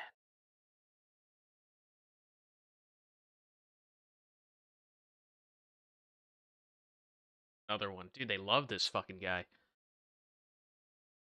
This video is really interesting. It's not a true vid. Hypothesis: anime makes you trans. Okay.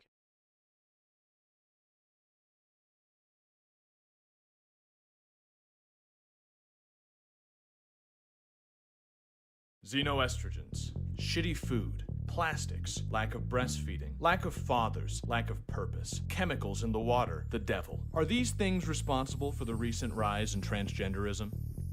Yes. But what about anime?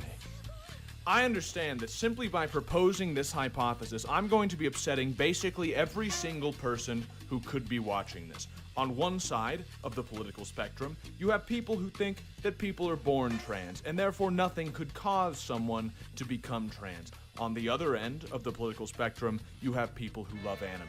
But hear me out. There's a type of thread that you see occasionally posted on 4chan's LGBT board. There's a type of thread where someone will ask, did anime make me trans? Or, did anime make you trans? Or, does anyone else think anime made them trans?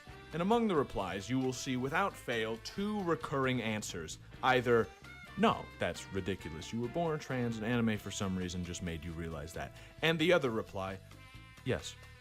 The idea that anime I think it's is more making that they're all, people they're on all 4chan like fucking trans. autistic internet people, you know?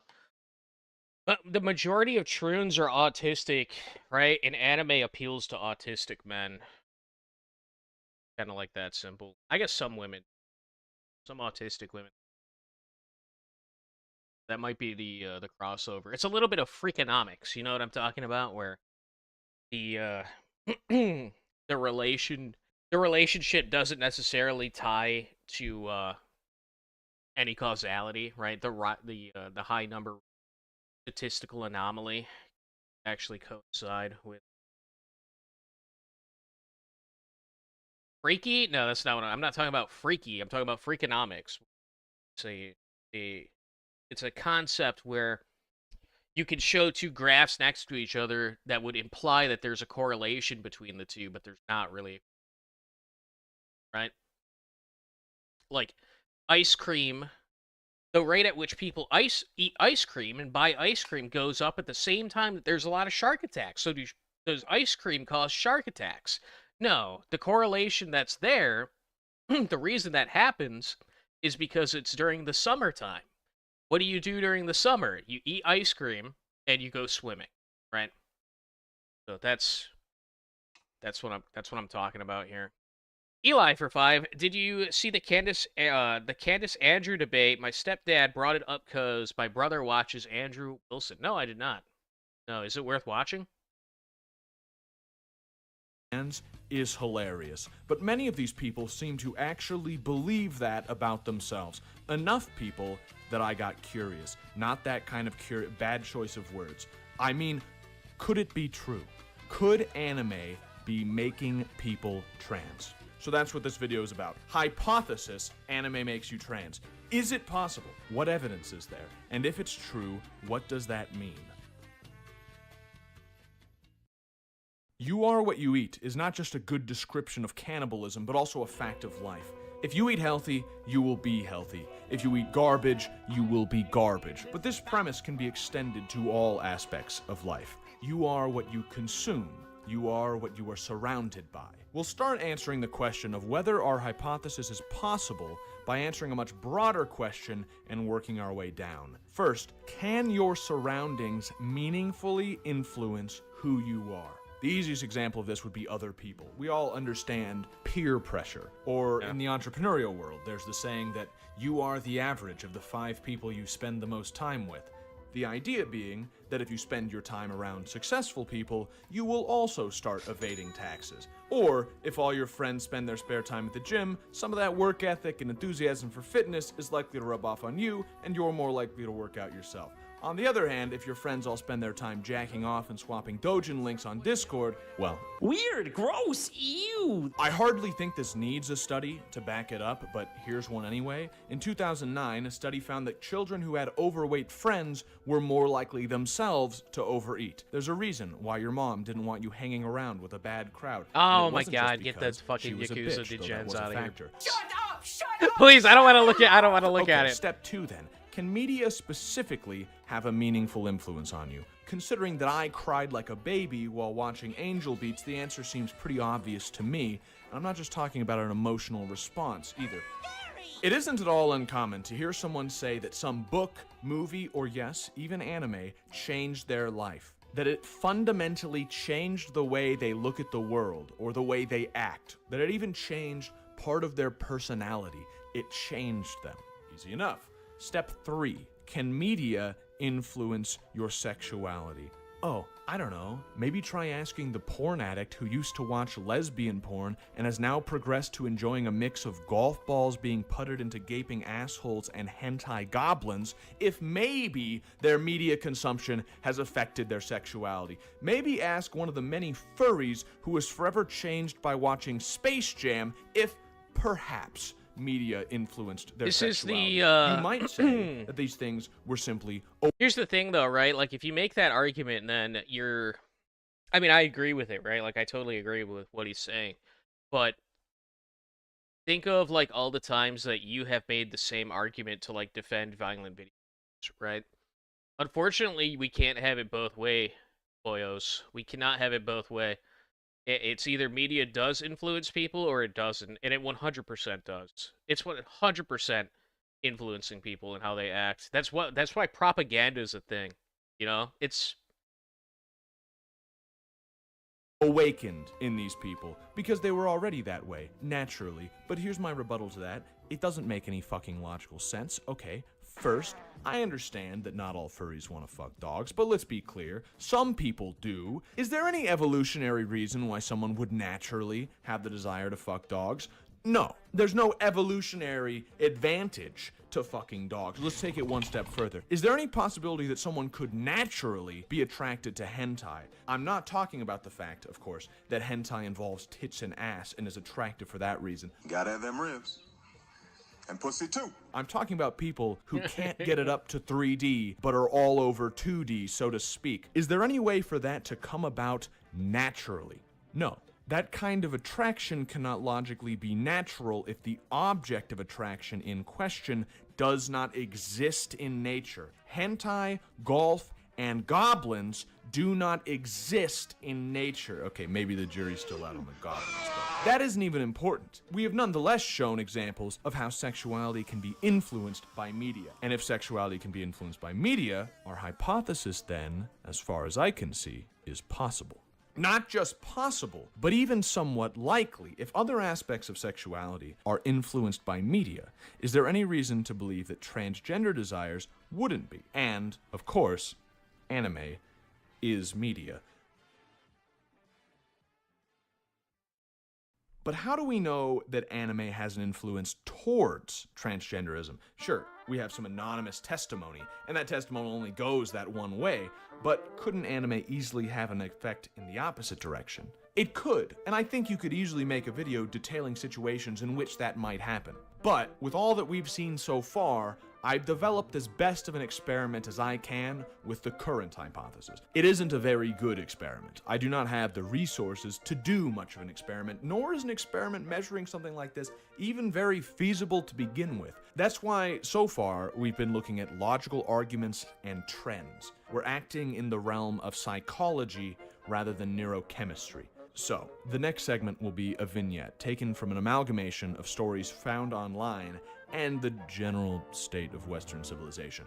I hope it will serve both as a possible explanation and as a test. If someone with transgender desires hears the vignette and it matches their experience, then, if they wish, they can leave a comment and say so, or they can say it's off base.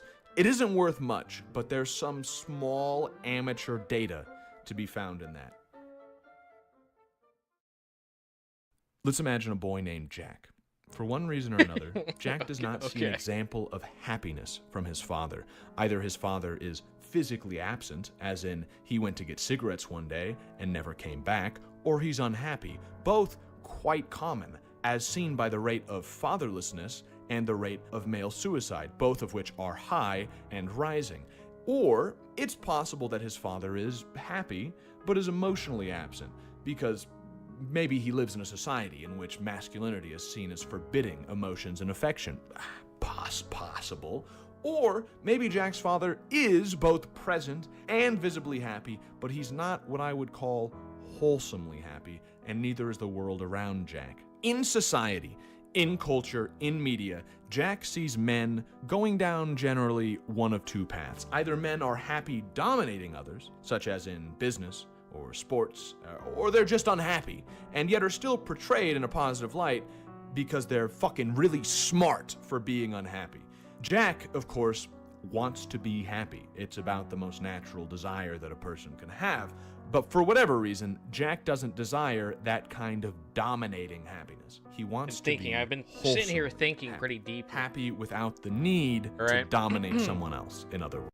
And I'm trying to at first I was thinking, okay, so if anime makes people trans, then like what's with the high percentage of like, you know, far right people online that are obsessed with anime as well, right? What's with that?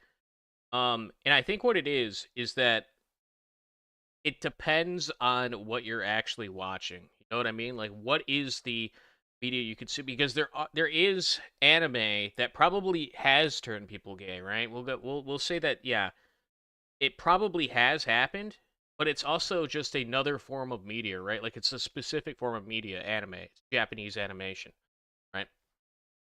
And you could say the same thing about regular TV here in the United States, or movies here in the United States, right? There's probably a lot of shows that have made people realize that they're gay or bad, right? Lies. They realized it. Okay.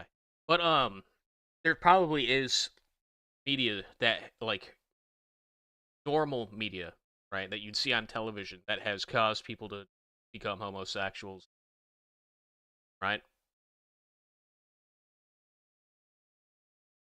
Aeon watchers believe they are part of the master race. It's true. Steven Universe made people more trans than anime. Yeah. I don't know. Fuck Stalin, I hate him and his chicken was dumb to not leave him. What?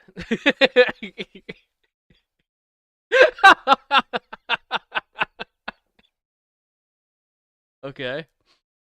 Jack is told no stories of heroes either. No old legends, no lives of the saints. His parents aren't religious, they're too modern to be telling stories, or most likely don't care enough about him to read him much of anything. Instead, he's given unrestricted internet access. Now, if Jack was lucky, this could have been his saving right? grace. I'm just He coping. might have stumbled upon something like Lord of the People aren't Rings, born gay. Yeah, or no shit. even It's a fucking fetish. They become Dragon gay. Ball Z. Something Media happens that to them. gives him heroes crosses to their try brain and up. emulate. Heroes who don't Crosses the dominate wires others up. per se, but defeat evil and save others. These things might have shown him the value in that kind of happiness. They could have replaced his desire for wholesome happiness. Or they might have shown wholesome happiness from a male character, fucking Goku raising a family. You also have to Or if remember he that, was like, extremely people get involved in, like, these fandoms, right? People will get into something, and Troons have kind of dominated fandoms for a long time. So, like, you, little Jackie boy here, right? Watches, I don't know. What's something with, like, a notoriously bad fandom that's, like, otherwise pretty milquetoast.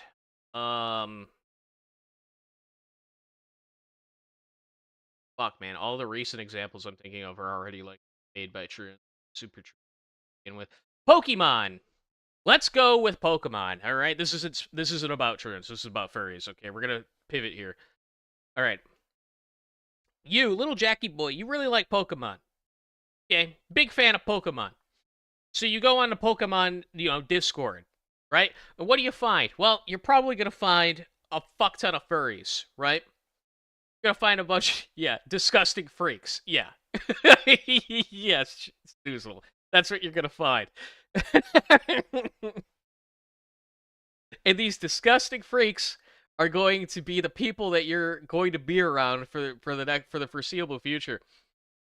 So, unfortunately, because now you have surrounded yourself, Jackie Boy has surrounded himself in a community full of disgusting freaks, Jackie Boy's gonna become a disgusting freak himself, more than likely. Probably 9 out of 10 times, right? So there's also that aspect to it as well. Lucky, Jack might have seen wholesome happiness in other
Where's that? have what Where does that become? I want to be them, right? When does that turn into I want to be the little anime girl? I feel like that idea has to be injected somewhere. I feel like most people don't end up coming to that conclusion naturally.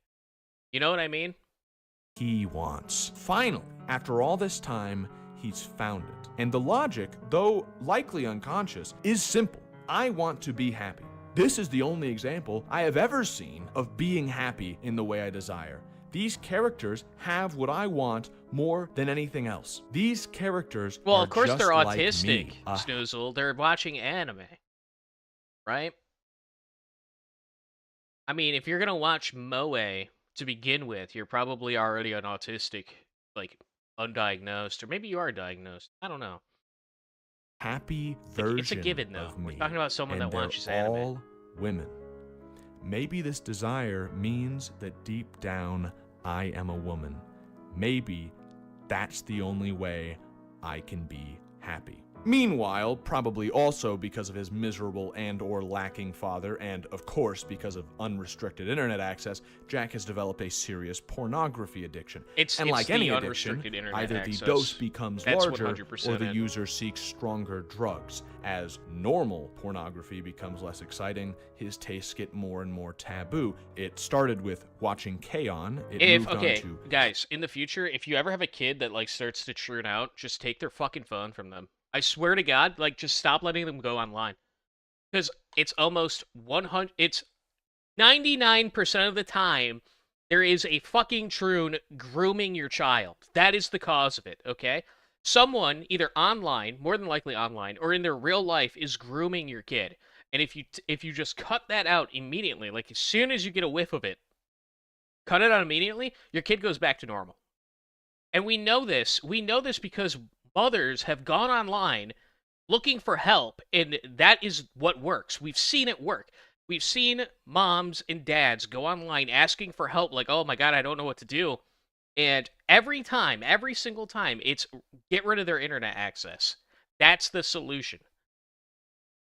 trap porn, cross-dressing, and eventually hormone replacement therapy, and statistically, it won't end well.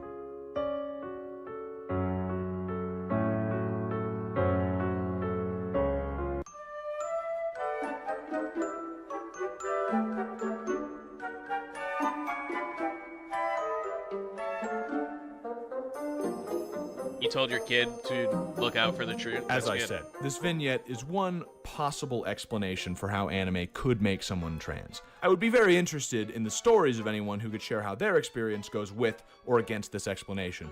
If someone in this kind of situation hears this vignette, and even one person really relates to it, they might start to consider whether or not they have to go through with the surgery, HRT, and anything like that to be happy. Knowledge is power, and I'm hoping this knowledge may give people an actual choice in the matter. Unfortunately, this is about as far as we can go with the hypothesis. Certainly, we haven't proved anything at all, but I hope that what has been demonstrated so far is at least logically consistent. If I'm lucky, it might even be convincing. If it is convincing though, then ending the video here is going to leave a lot of people hanging. Anyone watching this video who is convinced of these things, especially if they have transgender desires, are anime fans, or both, might be wondering, what now? Okay, practical advice time if you're trying to avoid this kind of desire or this kind of influence on your mind. You should probably be consuming less media in general, but that's not very helpful. We're talking about media in this video. You know all of that, and inevitably you're gonna watch Jesus something. fucking Christ, I what was suggest a that? form of cultural cannibalism. Make it clear in your mind what you want to be, and then consume media that is like that. Am I suggesting that anime in and of itself is bad? Not at all. Fellow Catholic YouTuber PaxTube has a great video on some of the virtues found in anime. I recommend it. Am I saying even that cute girls doing cute things anime is all bad? No, I'm not saying that either. The best comparison I can make is with alcohol. Drinking alcohol is not a sin, and a glass of wine with dinner can be beneficial to your health. It's a good thing, but some people should not drink alcohol. For a recovering alcoholic, even a sip may as well be poison. And for anyone, drinking too much alcohol is a problem. In the same way, if you're struggling against something like feminization, you should probably cut out all cute girls doing cute things. And since most of us live in an anti-masculine culture, it would be wise for all of us to limit our consumption. Instead, if you want to be good or honorable or masculine, then find media that portrays masculinity in a positive light. If you want, like Jack, to be wholesomely happy, find examples of men who are wholesomely happy. I think this is a good general way to be thinking, rather than just a list of approved shows or some shit. But since we're here, here's a few recommendations. Trigun, Gurren Lagann, Kaiji, these are all examples of shows with heroic main characters who are actually good people fighting against evil in one way or another. And what's special about these shows in particular is that the MCs in them each have actual emotions. This was just a way for him to talk about his favorite show. Seen by society as unmanly, but are portrayed very positively. For more hypothesis, anime makes you trans. And then 13 minutes in, we get the his top anime list. Direct That's replacement, great. there unfortunately isn't a genre for big men doing wholesome things, as far as I know. But a few shows I know of come close. The two I know of would be something like Usagi Drop or Hinamatsuri, both falling into the strange subgenre of single father characters raising a young daughter. They both have that kind of comfy slice of life vibe that you might be missing from your cute girl shows, and they help develop a fatherly instinct, which isn't exactly the worst thing in the world to encourage. As for movies, please watch Gattaca. It's my favorite movie, and not enough people have seen it. The most motivational shit I've seen in my life. If anyone has any other suggestions, please leave a comment. I'm always on the lookout for more good shit. I might even make a follow-up about some of the recommendations. Who knows? Anyway, I think that the troons are going to troon no matter what. You know what I mean? Like, even like you can tell them like don't watch X anime or don't consume X media, right? But the reality is that they're going to do this regardless. They're going because they're being peer pressured online. I feel like that's really the main cause. Someone in their life is pushing this lifestyle on it. That's pretty much 9 out of 10 times. You found this video entertaining or useful or something. I know it's different than what I normally do, but this was the first ever Yeoman Vidya PSA, public service announcement, trying to give back a little bit, get out some useful information. As a final note, let me give a story somewhat unrelated, but that kind of drives home the point of you are what you consume. When I was fishing up in Alaska my first year, there was a 40-something-year-old man there who was working on the boat. He'd worked there for about like 20 years or more, probably 30. And we were just talking about shit. And I was talking about it to his dad, the captain, who's like 70-something, about like God and religion and just like really, deep topics. And his father was having like a good conversation about it. And then he butts in as we're talking about like evil and the devil and says that, what if the devil is a good guy, like on that TV show? And I said, that's ridiculous. And he said, yeah, but how do you know? I don't know, dude. You seen that TV show? Like literally, his argument was like, I don't know. Have you Well, seen that if you TV want show? like an actually genuinely good read, like you want a good piece of media that explores Lucifer's point of view, you should read Paradise Lost. Paradise Lost is like kind of uh the devil's story told from like his perspective, right? So I don't know what the fuck this show is. Never heard of it. But I know that that's pretty good. I have skimmed it. Eli for 20. My little bro, 19, is okay with working at restaurants. I think I'll fight him and trash his style. Gotta tell him to fully engage in a career, and tips from you or chat. His GF is okay with him stagnating, and it's pissing me off. So you want him to stop working in customer service and get into like a trade? Like a trade would be the obvious one, right?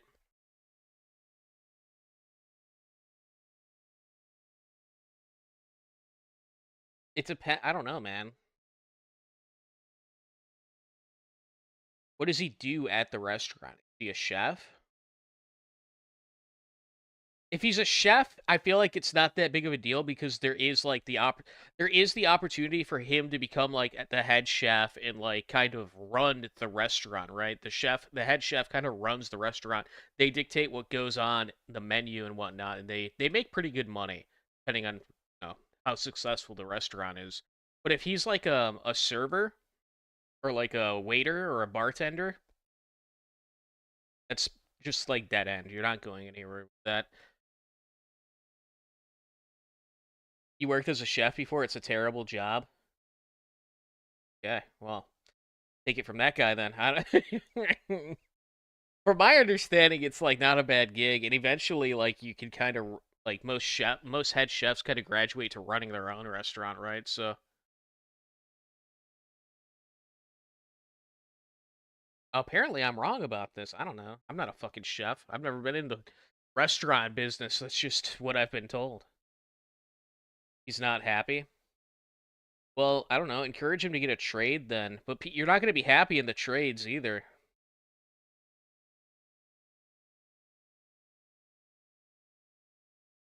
But you'll make decent money depending on what it is you're actually doing, right?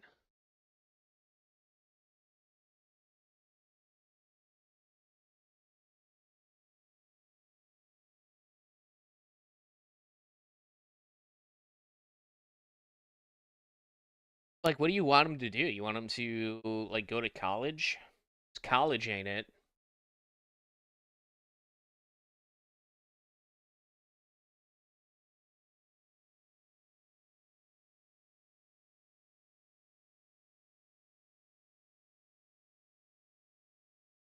The back room man.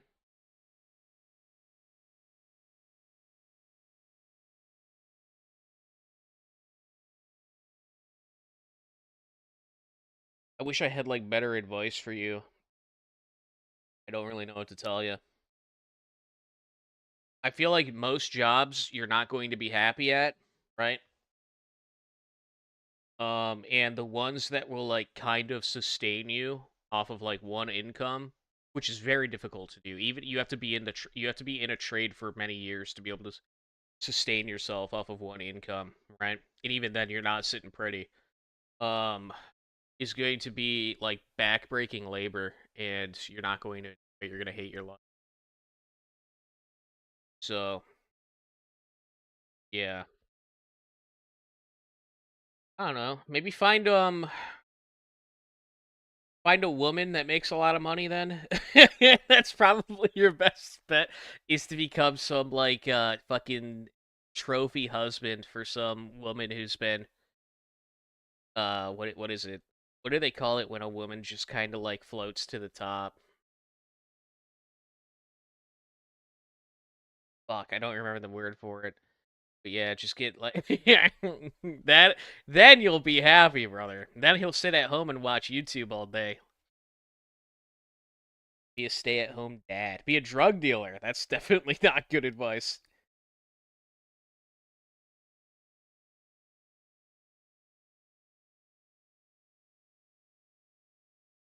Yeah, I don't know, man. Maybe try to help him, like, look for a job?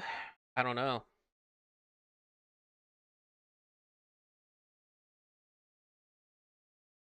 Debt max.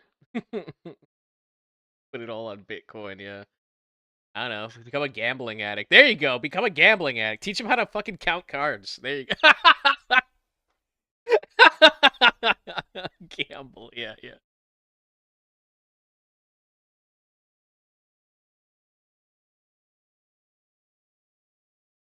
I don't know, man.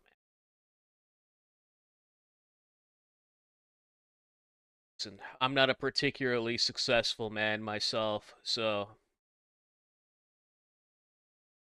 I'm not really the person to ask about that.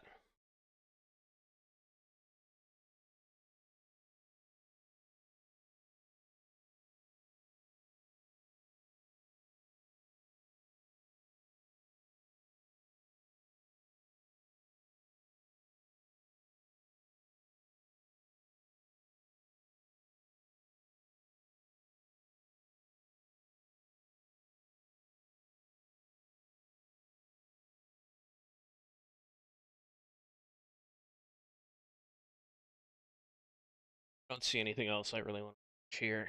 Let's see. It's in. I wanted to go for a little that, so try to find something. What are people talking about on Twitter? What's going on Twitter? We'll do that. A little bit of doom scrolling. Oh, more Halo news. Thank God. Thank fucking God, dude. I have not heard enough about how this game is shit. Please tell me more. Xbox has reportedly looked into having Activision and Sledgehammer Games work on new Halo multiplayer game.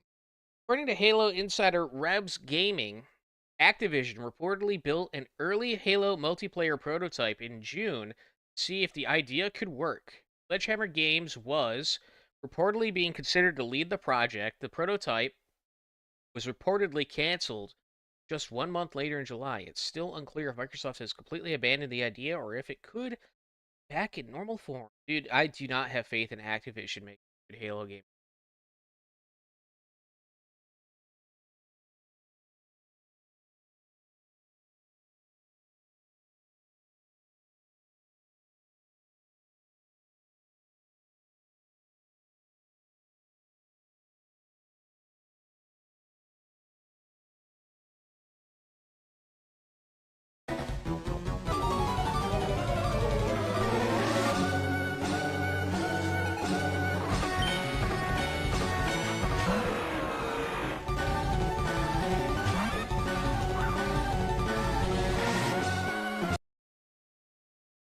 Sense. Oh, it's just hold on. I'm not even getting news. Why am I not getting news on my fucking news app, bro? Fuck happened to my algo? What happened to my algo, bros? Oh my god.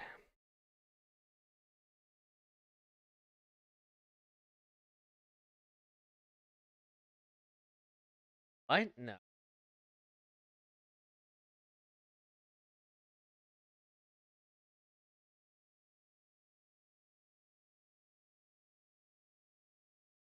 Yeah, that did not happen. I just don't believe it. Why would he do that?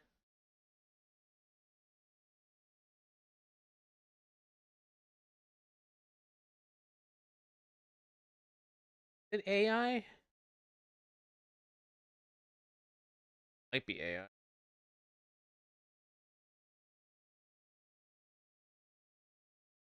I don't believe that's real. What is the debate that someone was talking about earlier? Should we watch that? I'll give it like a little.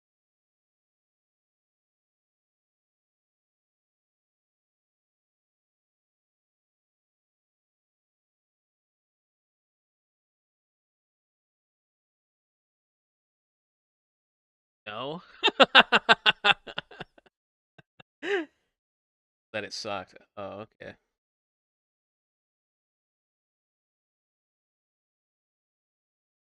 See.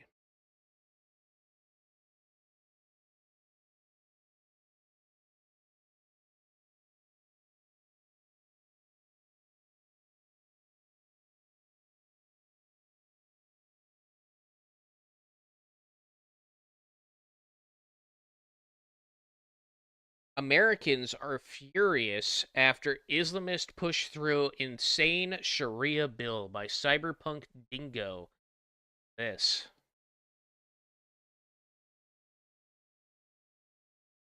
What is up, guys? It is your friendly neighborhood Dingo, and today I have got some videos coming out of the US. Now, of course, because Abdul El Sayed is running for Senate in Michigan, a lot of Democrats, and especially the more Democrat socialist element within the US Democratic Party, have realized that there is an opportunity here if they just join forces with the Islamist side. Of course, we have seen how this plays out in many other countries. We have even seen how it plays out in Western countries. Islamists gain power and suddenly entire areas change.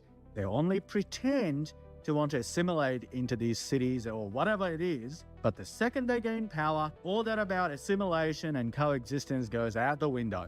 There are no more LGBTQ flags in public places. Only halal food is acceptable in schools and elsewhere. Women can no longer go out safely without getting leered at by random creepy Muslim men, and that enforces certain ways of clothing in neighborhoods. Alcohol, dogs, all these things just slowly disappear, and before you know it, you're hearing the call to prayer 5 times a day, and there's absolutely nothing you can do about it. And in the US, this that is movement fucking not has going to picked happen, up bro. significant momentum. Just have a look at this guy, Yasir Gadi, someone who is at the center of this Islamist movement in the US. Talk about how all of this is going to play out. The winning of somebody like our brother Abdul Rahman in this regard, it is a catalyst. It will change the mindset. It is a lesson. Now the next candidate who was a little bit hesitant to stand against AIPAC, Abdul's victory will give that candidate more courage. It's a game changer. It's an opening of the doors. It's the first catalyst. It's the first domino. Dude, And I don't the remember average like person- Keanu Reeves in Cyberpunk being like a total anti-Islamist. You know, like I'm a little Bro's Bro's ghost in the show is a little is anti-Islam. Around the world. Okay. And Europe is long changed. We are the last country. You look at Spain and its leaders. Look at so many countries. I told you I was in Iceland. I'm seeing free Palestine in the street, in the villages of Iceland. I saw with my own eyes, free Palestine, in the middle of nowhere. In Spain, you see everywhere. So Europe long. America is the final stronghold. And I say this election has shown, by and large, the public now, they're sick and tired of it. The real enemy are the Zionist apartheid regime. That's the enemy. We can agree to disagree amongst ourselves in a civil manner. So this is high time we mention this explicitly. So, bottom line, oh Muslims, persevere. Wait, is be this patient. guy like... This is not the end game. This is one aspect. Just think about what he is saying here. Almost He immediately says he doesn't you like realize Jews. this is not really about Palestine. I mean, I always said to these people, Palestine is essentially an Islamist issue. They have used Palestine as a facade, as deception, to impose their will and change these European countries. That is why he's gloating. That is why he is changing. Even in places like Iceland, these random European countries that he's seeing free Palestine, that means to him that he's seeing the influence of Islam and Islamism in these countries. That is why he's so happy. That is exactly why It he's seems like he gloating. hates He Zionists. is talking about it as if this is conquest, as if Muslims are going through What? countries one by one, conquering it, and he's adding it to his list like a bunch of infinity stones. And now he's saying, Yo, are you like Jewish? Is that why you wear the mask to hide the nose? Like, talking about? What are you talking about, my boy? That is not the impression I got. Oh, this guy just makes anti-Islam content. Okay, that's like his whole shtick. Bro, the left supports Palestine because they see it as white people like crushing brown people ruthlessly, when that's not what it is. It's Jews. And then we have this guy here who is like very obviously like pro-Jew. Does he badmouth? Is any of these about Jews, or are they all just about Muslims? My boy is targeting the wrong fucking enemy. Like, don't get me wrong, I don't like Muslims either, but dude, like, What is going on here, bro? Are you like funded by Israel?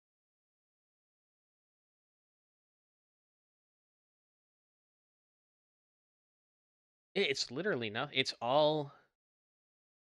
literally all anti-Muslim. World's biggest streamer just said the quiet part out loud. And it's literally about. Okay, so we've stumbled onto B from Cyberpunk's anti-Islam here. Hey there, viewer. I am a Cyberpunk Dingo. I am the Cyberpunk Dingo, a former Muslim and a creator from Australia. I create videos on politics, Islam, history, and society. It looks like you only make videos on Islam, to be honest with you. That I find interesting and that hopefully you enjoy watching. If you like my videos, I'd appreciate if you subscribe to this channel. Thanks for watching. 1,000,000 views. Damn! Damn. I guess, you know, if you help the Jews in any way when it comes to the Palestine thing.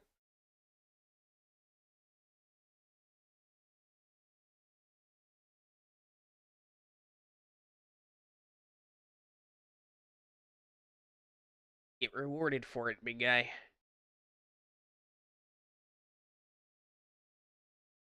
Yeah, well, the ultimate goyim. I don't know, man. This is just odd. Like, I get it, right? Like, I don't really like him either, but like, it's just such a like a lefty thing to do. Is be worried about Muslims.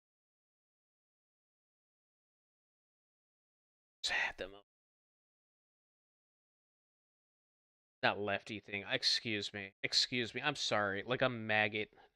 Fucking Zion Don type guy. I'm sorry. I'm losing my mind. I'm losing my mind. I'm losing steam. I'm losing my mind. Fucking zapped. What do I want to do? Egad slow.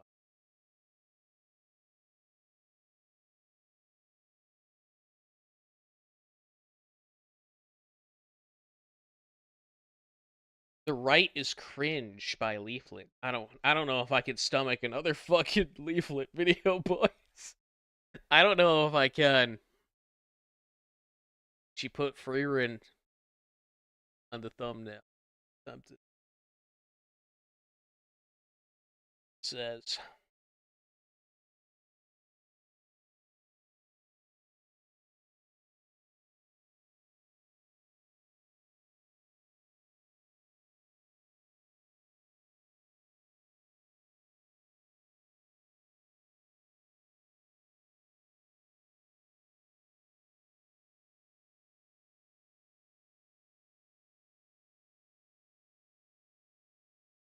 What's up, guys? Welcome back to Jimmy Talks. The magic words. What's up, guys? Welcome back to Jimmy Talks. Anyways, I'm done with Republicans in the United States. The establishment, conservatives, boomer. This was 6 days ago.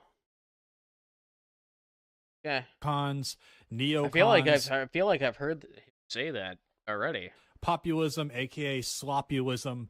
It is fake. They don't care about white people. They don't care about this country. They care about enriching themselves, and they care about Israel. Really, at the end of the day, that's all they care about, is making themselves rich. And the Democrats want to destroy everything that makes society beautiful anyways. Do I know what we're NSBM kind of at a crossroads is? right now. No. Who do you support? Is there actually any America First candidates? I don't know. Not yet. Not as of right now, anyways. We'll see in the next presidential election. We'll see in your local elections, even, maybe. But as of right now, no. It's all bought and paid for. The Democrats and the Republicans are all bought and paid for. But for a very long time, we were told that, you know, hey, just continue to vote harder, you know. In the next election, just trust the Republican again. We weren't able to get it done this time, but maybe next time we'll get it done. You know, eventually the tide will National turn. Socialist black metal. You know, there was this myth, you know, the idea that the conservative movement, like the Republicans pretty much, they're valiant. They're going to fight the decay of the West. especially when Trump came around. But look around nowadays. What do we actually see? Every promise they made has been a lie. Like death metal. Every compromise they have demanded, I'm a they've death stepped metal down kind of on, guy. or they've just completely given up. You know, the GOP is not a vehicle for right-wing nationalists. It is just a fake myth. You know, we have reached the end of the line for Eli for 5. I don't hate people, do you? Now, what they do is what I hate, and then Foyd Grifter speaks some bullshit, and I hate people again. Say I hate people, yeah. I hate people that are like a threat to what I care about, you know? And that's kind of what that's what hate comes from, is that you care about something and somebody is putting that in danger or like damaging that, right? That's what hate comes from. That's the root of hate. Of the Trump second term, I think this is officially the death knell for the 1980s style conservatism. You know, the GOP nowadays is basically, they're just 1980s and 1990s Democrats. They're not actually conserving anything. They call them conservatives isn't even real because they failed to conserve anything.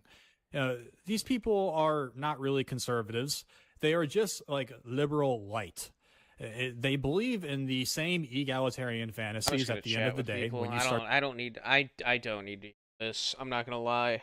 I feel like I've heard like when Jimmy was a smaller channel, right? Like I feel like we've seen this guy kind of blow up from like a 10K sub. He's almost at 100K subs now. My boy is on the come up here. But I feel like I've heard him say this like already.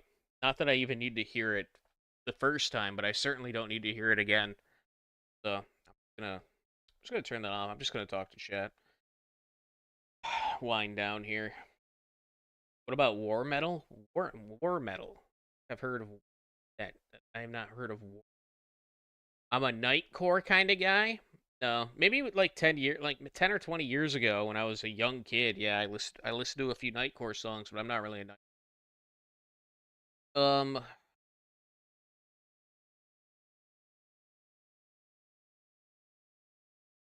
Jimmy Talks is fine on a base level and is useful as an entryway for new soys, but other than that, it doesn't really explore any topic. Talked about that. Old or new metal? More of an old metal kind of guy. I don't really listen to. I don't like anything new. I hate new things. I hate change. I hate everything that's new.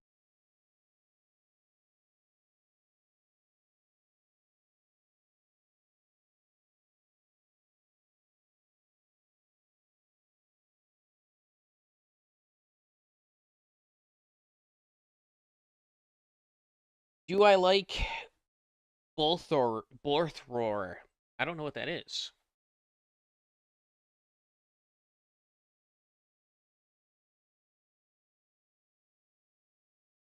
What are the worst 2 genres? Oh shit, that's hard, man. So pop is fucking. I hate pop, but rap is also like really bad. I fucking hate rap.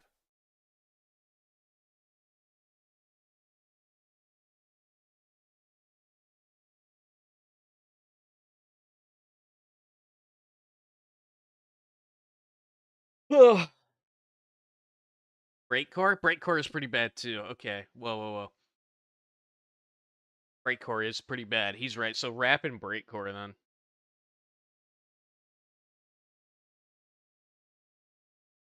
Bolt Thrower is a British Antifa band. Oh.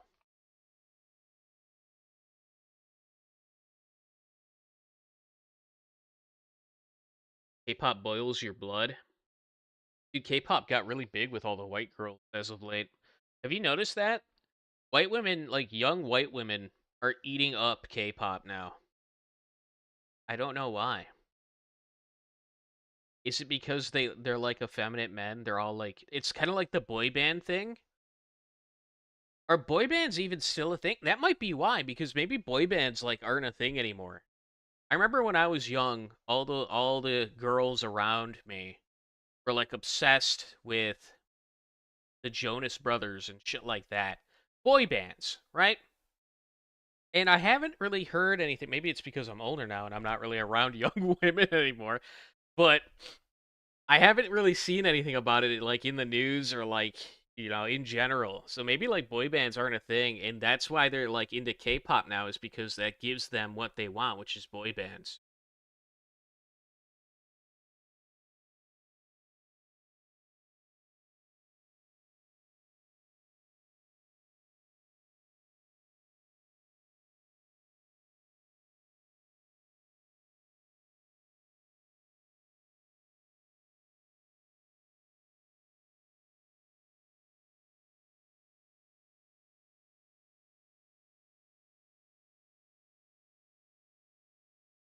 K-pop got even bigger with K-pop Demon Hunters. Yeah, I saw that. I did not see the movie, but I saw that was out. That one bitch is ugly as fuck. Who? Okay, hold up. I remember seeing like an ad for it, and I was like, "Holy fuck, like this? Bitch is so ugly." K-pop Demon Hunters. Yeah,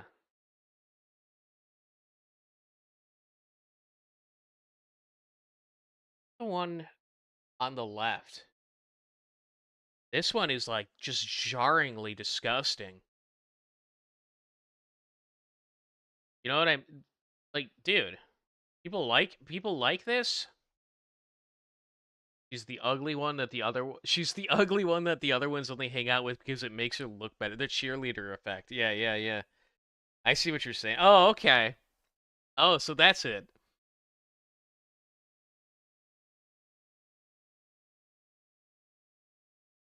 I don't know, man. I just don't get it.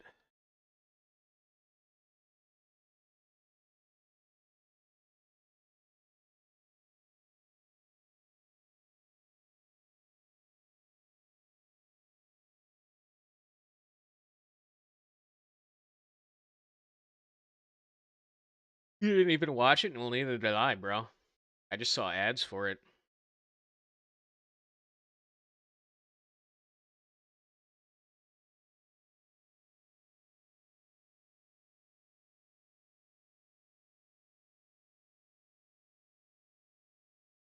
Do I have Facebook or Instagram? I have a Twitter. That's all I have. I have a Twitter. What is my opinion on fur fags? Gassed. I have been having to do fur fags for the majority of my life, and I do not like them.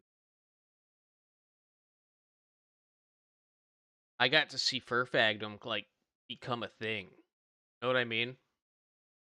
I was on 4chan a long time ago, and that's kind of where like furries kind of came from to a certain extent. You could blame a few other websites as well, but there was it is kind of like where they spawned in at, and I had to witness these people like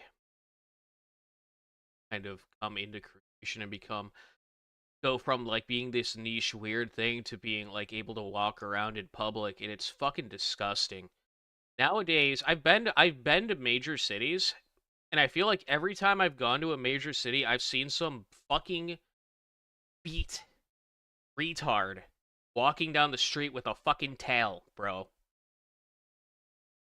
Every time. It never, at least once during the visit, I will see some fucking degenerate walking around with a fake tail.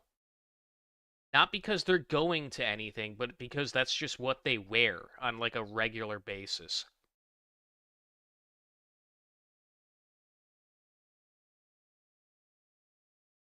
Thought there was their own websites for this shit. Yeah, they do have their own websites, but they used to not really. You know what I mean? That all kind of came about afterwards.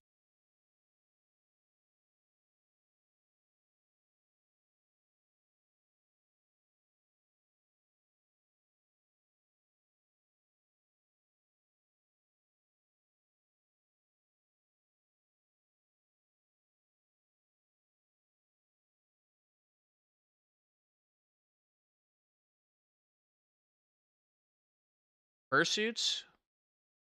They weren't walking around in literal fursuits. They had like tails and ears on. You know what I mean?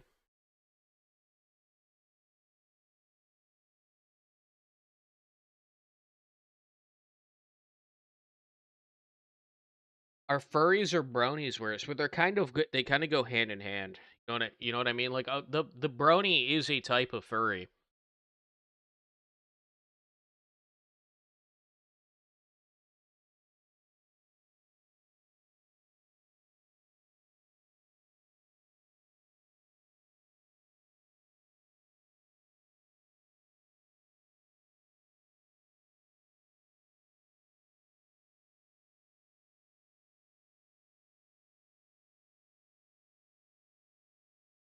Bad enough that Browns are now literally fucking everywhere, but fursuits, God, you're gonna be into that. At least be private about it. Is my opinion. They can't be private about it. The fetish people cannot keep it to themselves. Even though that was the agreement, right? That was like what they sold Republicans on in the 2000s was that homosexuals will keep it in will keep it in the bedroom. Stay out of our bedroom. It's not like we want to flaunt it in the streets.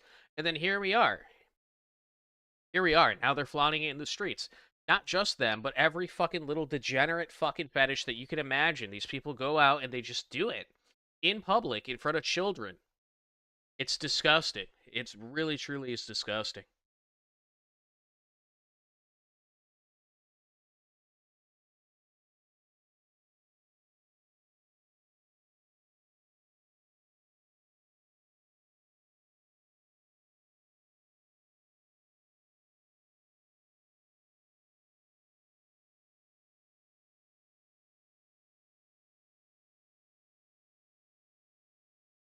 If it was private, it'd be a little bit more acceptable. It'll never be private. The slippery slope thing is 100% it's a real thing. Don't ever let somebody tell you that's a fallacy. It's a logical fallacy. Yeah, that's actually a logical fallacy. Bro, we literally, every single thing anti-gay people said in the 2000s and in the 90s to try to stop them from getting the right to marry came true. Everything they said came true. All of their arguments were dismissed because of the, yeah, that's a slippery slope fallacy. Uh-huh. But here we are. Here we are. Literally, they were 100% right.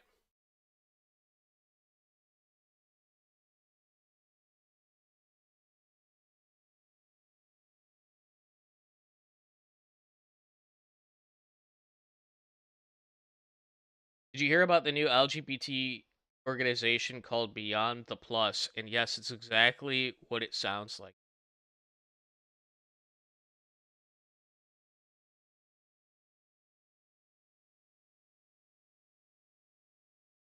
BeyondThePlus.org.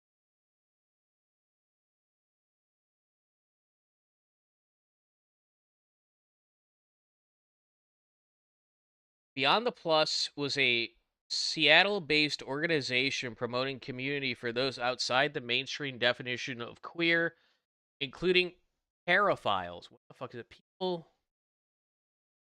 People with trans identities and other rad queers. In February 2026, members voted to disband the BT Plus due to ongoing and future safety concerns.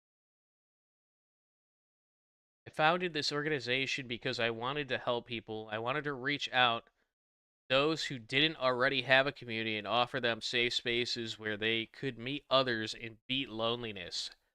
I thought the community was ready for something public, but I guess I was wrong. I still want to help people who are closeted, but if the answer isn't public organizations, then I think the only thing is to set an example and inspire people to fix their loneliness on their own. BT Plus may be gone, but our message lives on. People in our community need to form in-person connections. Only then will we achieve the acceptance we all want so badly. We all want our Stonewall, but Stonewall happened before gay rights organizations, not the other way around. Maybe someday something like BT Plus can exist. Okay, so what is happening here? What is a paraphile?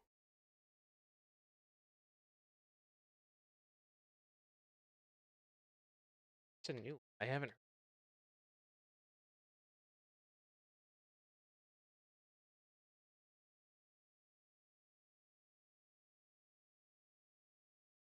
paraphile is an intense and persistent sexual arousal or attraction to atypical objects, situations, or activities that fall outside of conventional social norms.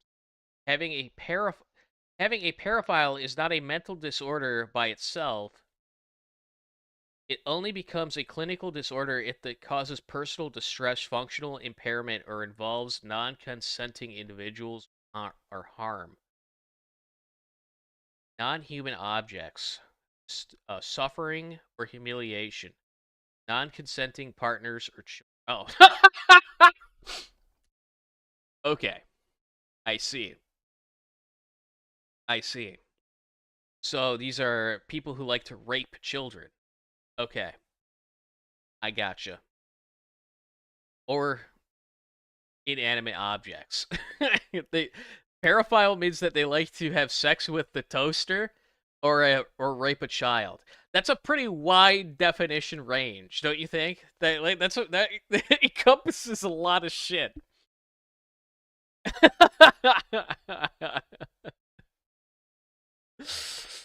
Okay, where else? What can I find else about? What is this? Beyond the Limits, LGBTQ plus conference.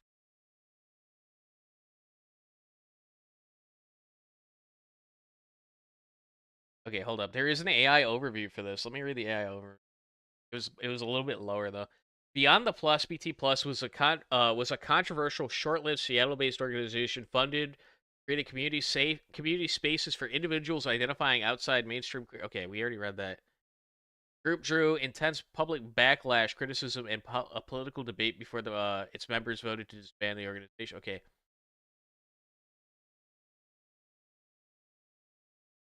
Widely condemned by mainstream advocacy groups in the public for platforms associated with normalizing attraction to minors. Oh, so they were NAMBLA. They were just like the new NAMBLA. I gotcha.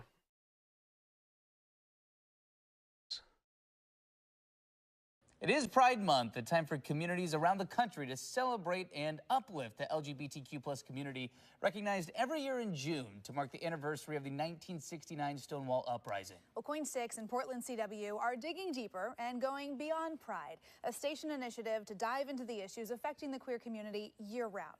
As we take a look back at the last year, Coin 6 reporter Brandon Thompson has been hard at work telling many of those stories, and he joins us this morning to talk about that and a special airing a little later this month. Brandon, good morning. Thank you for having me on, actually. I'm usually the one hosting. Thank you. Thank you for being here. Well, let's talk about this. I mean, it's the first day of Pride Month, but you've been working on these stories through Beyond Pride for a long time. So what does it mean to you really going beyond Pride? Yeah, so when I got here last year, I remember during the month of June, Coin changed our logo to the rainbow and all those things that a lot of companies do to show that they're allies. And I thought that was really cool, but I thought it was really also important to make sure that these stories go beyond just the month of June, because while Pride Month is a great time to highlight and celebrate and look at some of the issues that affect the Look at how this shit is framed for everyone else to see. Like, look, they're just being normal. They're just getting around. Look, there's a llama.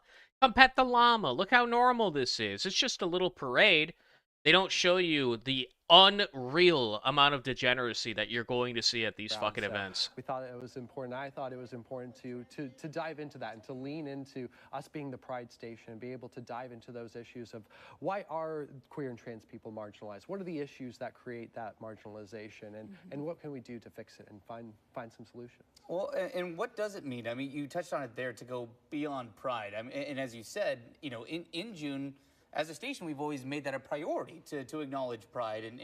But why go beyond Pride? Why is it important to take that next step? And what does it look like to you? Yeah, I mean, frankly, it's just hard to tell all the stories in just 1 month because there are so many things that are happening. And I think to the family that we spoke to in May that moved to Oregon from Texas as they were facing the pressure from that state and the anti-trans legislation that happened. All gay men look sickly. Well, that's because they all have fucking AIDS, bro. It's giving these stories a space to live and to breathe. They have no immune system. To keep the presence of these issues on people's minds all the time, because I think back to last year when a Supreme Court ruling came down, and it was talked about that marriage equality might be next on the docket for the Supreme Court, and there was a reminder that the battle is always happening. There's always a fight for equal rights and basic rights, and I think that telling these stories always keeps it fresh on people's minds and how important these issues are. Yeah, I think it's so important too within our station here, within the Portland and Southwest Washington community,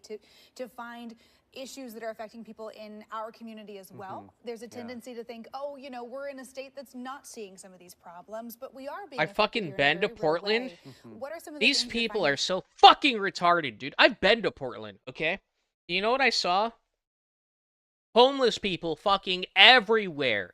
Everywhere, dude. Hundreds of fucking homeless people walking around. These people are talking about, we want to help the people in our community.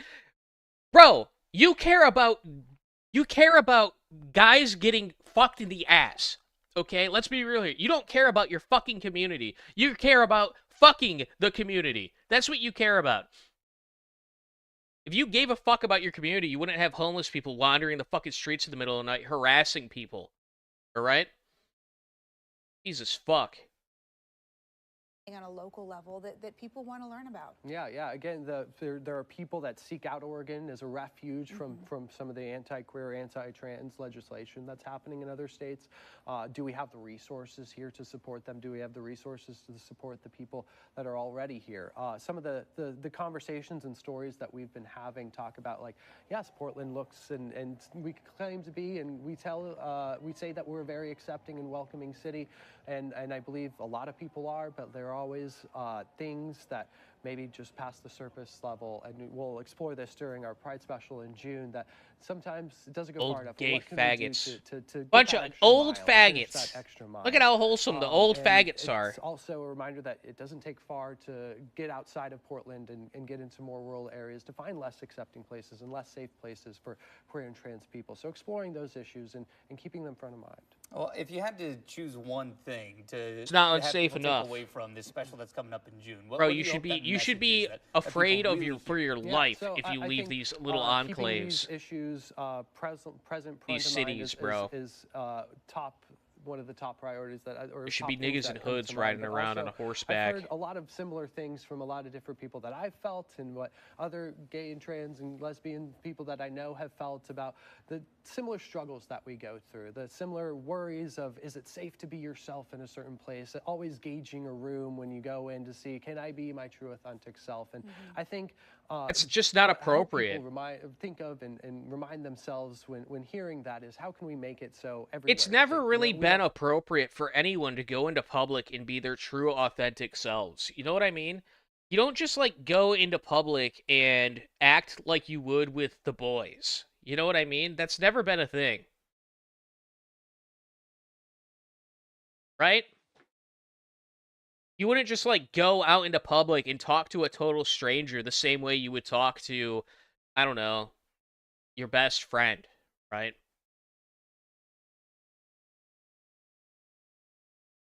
Keep the sex in the bedroom. Well, that's what they're really talking about. Being their true authentic self is being like a total sexual degenerate. That's what they want to be, a total sexual degenerate in real life. They're not talking about being your true authentic selves. They're not talking about being based in public, right? Like they're not talking about you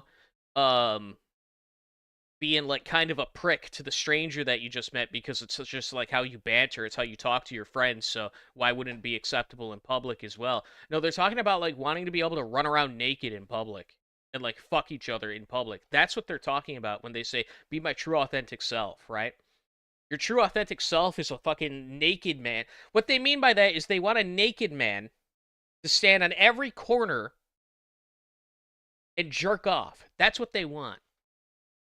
Don't have to think and put those filters. That's what they mean by being true and authentic to themselves. Is a homeless, naked faggot cooming one of the as you walk past on your way to work. On social media, in arguments, what have you, is why? Why do we need to be talking about this? Why does this need to be? You know, why do we need to have these stories in media where folks everywhere can see them? Yeah, and that's a great point. I think the mainstream media. I mean, these are some of the things that we explore. A lot of people in the LGBTQ community may know of, but not everybody does. So giving them a platform and talking about them and shining a light on the issues, so everybody is aware of what they are. One thing that comes to mind that I've been covering is there's a website, translegislation.org, that tracks bills across the country. There are nearly 600 anti-trans, anti-queer, anti-LGBTQ bills that have been introduced. What was that? Translegislation.org.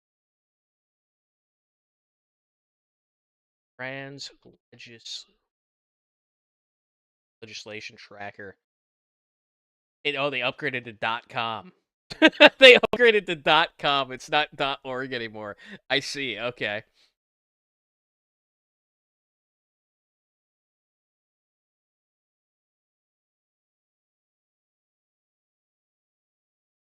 "2026 Anti-Trans Bills Tracker. In 2026, anti-trans bills continue to introduce across the country. We track legislation that seeks to block trans people from receiving basic healthcare, education, legal recognition, and the right to publicly exist."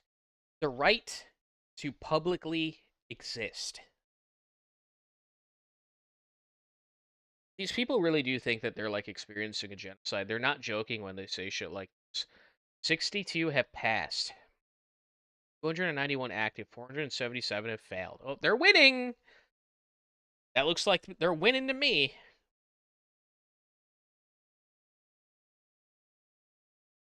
National anti-trans bills. What happened with anti-trans bills?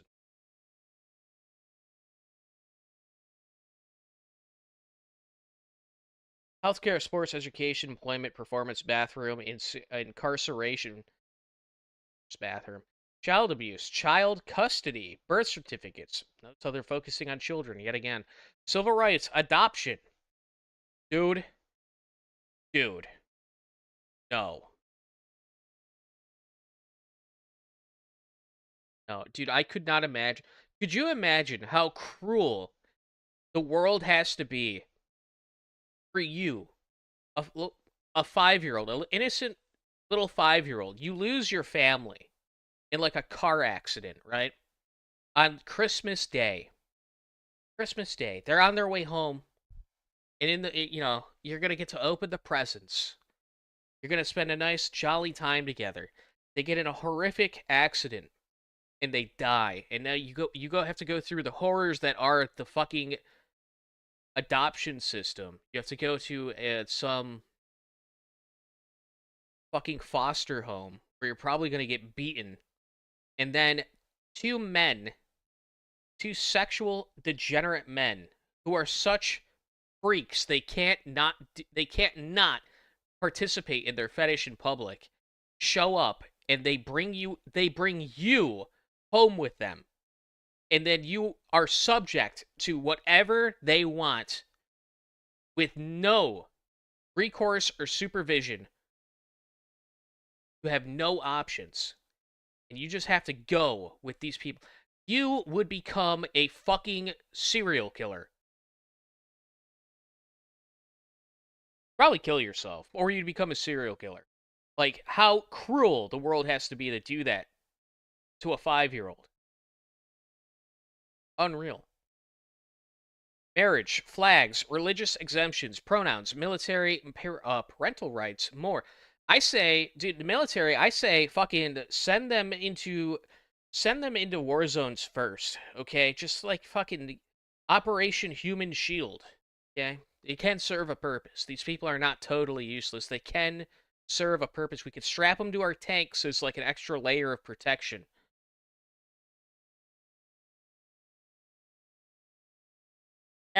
Eli for 5, thank you. Helping is enabling in their words, but not enabling in the Christian sense. They're communists and degenerates, so they enable that. They don't have any logic or thought process. They just want to coom, bro.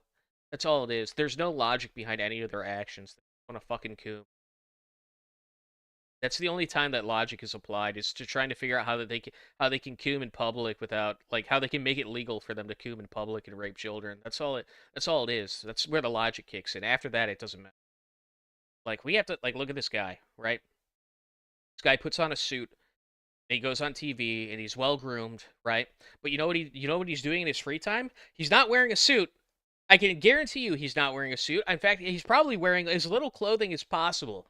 He might have a little doggy mask on and be walking around on all fours, right? He might be going on little walks with his gay lover. That's what he's probably doing, but he's not going to show you that on TV.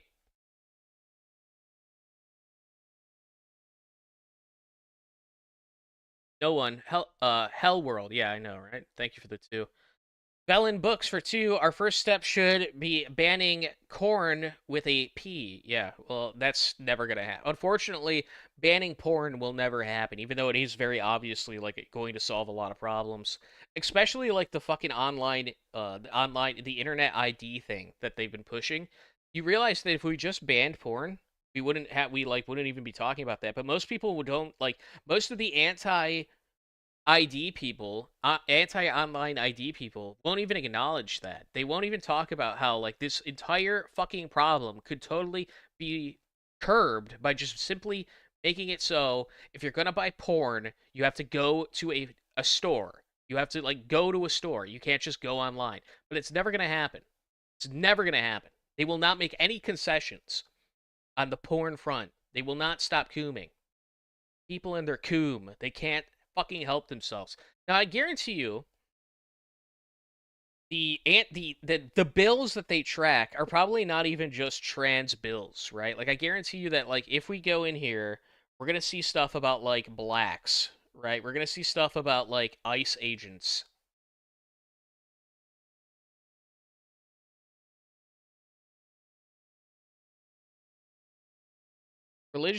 Religious exemptions, agriculture, rural development, food and drug administration, and related agency appropriations, Act 2027, making appropriations for agricultural, rural development, food and drug administration, and related agencies programs for their fiscal year ending September. Okay. None of the funds provided by this act should be used in the whole or in part to take any discriminatory action against a person on the basis that such person speaks or acts in accordance with the sincerely held religious beliefs or moral conviction that marriage is or should be recognized as a union of one man and one woman. So, none of the funds provided by this act should be used in whole or in part to take any discriminatory action against a person on the basis that such a person speaks or acts in accordance with the sincerely held beliefs. Okay. So this bill says we're going to give money to rural development even if they believe they're a Christian and they believe religion, marriage is between a man and a woman. This isn't even anti-trans. This is about giving money to fucking normal farmers, right? And this is apparently anti-trans because it dares give anything to what they think is a bigot. I knew before I even clicked on this that this shit would be the most reaching, retarded shit you could possibly think of. They're giving money to the farmers. Oh my god. They're gonna give money to the farmers, but not me, the troon? Excuse me, sir. Excuse me, sir. But I need to wear I need to wear a thong in public, and I need to be in a little skirt, and I need to like, do my little dancey dance. And you're not gonna give me money? I need the money. The farmer, fuck the farmer. Retarded. Absolutely fucking retarded. This is about healthcare, apparently. National Security Department State and Related Programs Appropriations Act 2027. Making appropriations for National Security Department of State and related programs for the fiscal year, okay, yada, yada, yada.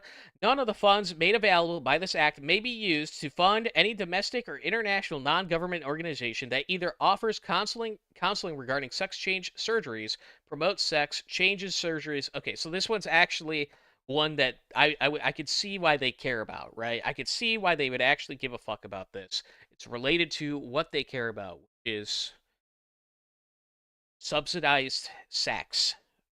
Okay. Energy and water development. Okay.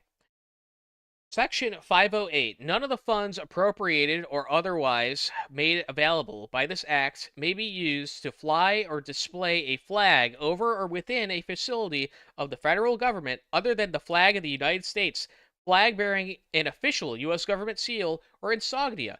This is why they're against this fucking bill. Energy and water development. Okay? This is about getting people water and electricity. And in the bill, it says you may not fly a flag that is anything other than the United States flag or your state's flag. And that's all it took for this bill to end up on their fucking radar. These people are fucking stopping you from getting cheap water and electricity because they won't fund flying a faggot flag outside of the fucking water treatment plant. You understand why these people are fucking insane?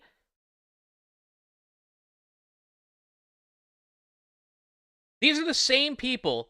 This is the same people who bitch and moan about the fucking economy and how everything's too expensive and that water is actually a human right. You shouldn't have to pay for things like water and electricity. It should be free. Meanwhile, they're actively stopping it from being developed so that it's cheaper.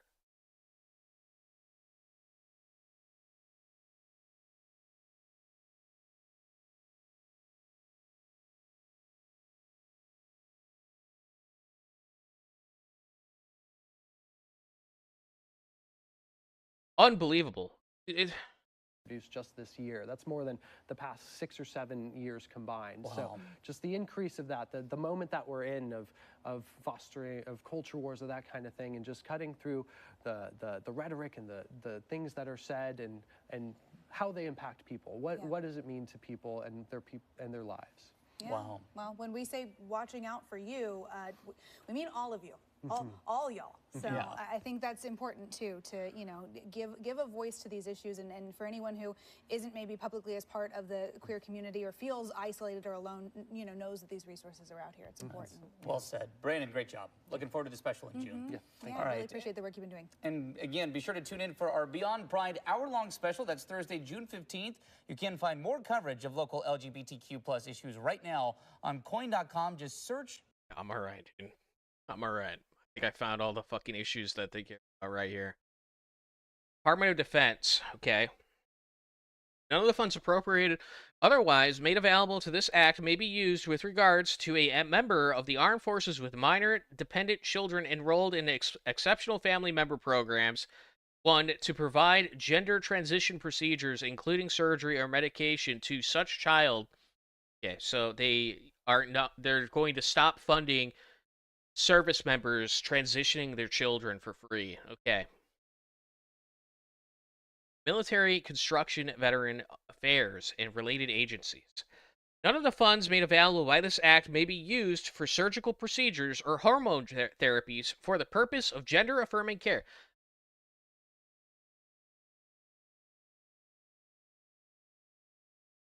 They're upset. Won't foot the bill for their estrogen. Meanwhile, you want cheap water and electricity, you're going to have to suck eggs. You're going to have to suck eggs. That's not going to happen, okay? We're gonna oppose this because purely because we can't have our flag out there, okay?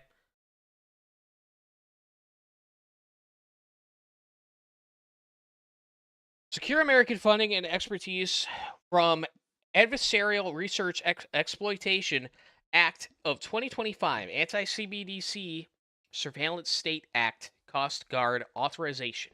I don't even know what the fuck are they talking about. Adversarial Research Exploitation Act. Anti-CBDC State Act. Prohibited diversity, equity, and inclusion practice in general, except as provided in paragraph 2, the Secretary of Defense may not develop, implement, or maintain an employee resource group or an affinity group based on race, color, ethnicity, religion, national origin, sexual orientation, or gender identity. So basically, you can't start the Black Panthers at your workplace. Gotcha. Yeah. Protect Children's Innocence Act. Okay. To amend Section 116 of Title 18 United States Code with respect to genital and body mutilation, chemical castration of minors. Yeah, doesn't that really just say this is an anti-trans bill? The bill against against body mutilation and chemical castration of minors is an anti-trans bill. That is the words they wrote on their fucking website, okay?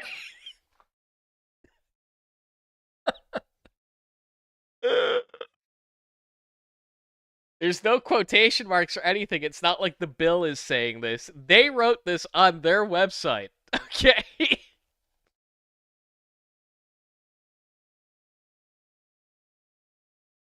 Stopping Indoctrination and Protecting Kids Act. Oh my god. National Defense. Do No Harm in Medicaid Act. Protection of Women and Girls in Sports Act. Fair Treatment of Religious Organizations Act. A religious belief or practice concerning marriage, sexuality, or gender identity shall not be treated as being inconsistent with law or public policy. That's right. You have to be gay in church. You gotta be gay in church.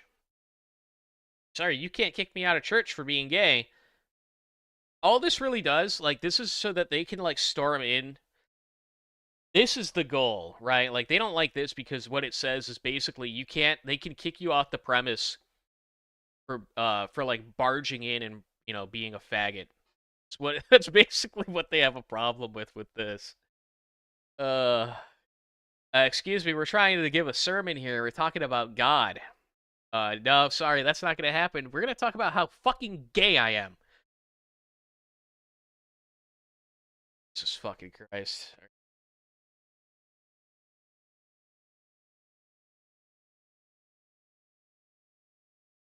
Clowns. Absolute clown world.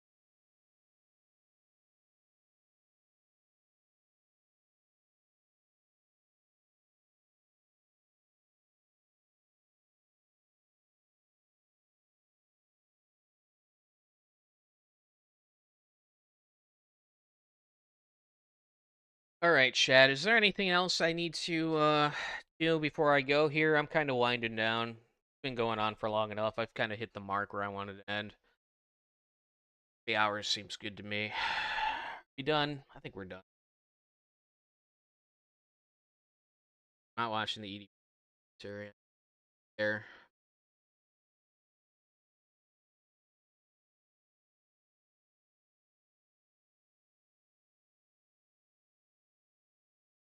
All right. Well, thank you all for watching, and I will see you tomorrow. All right. Have a good night.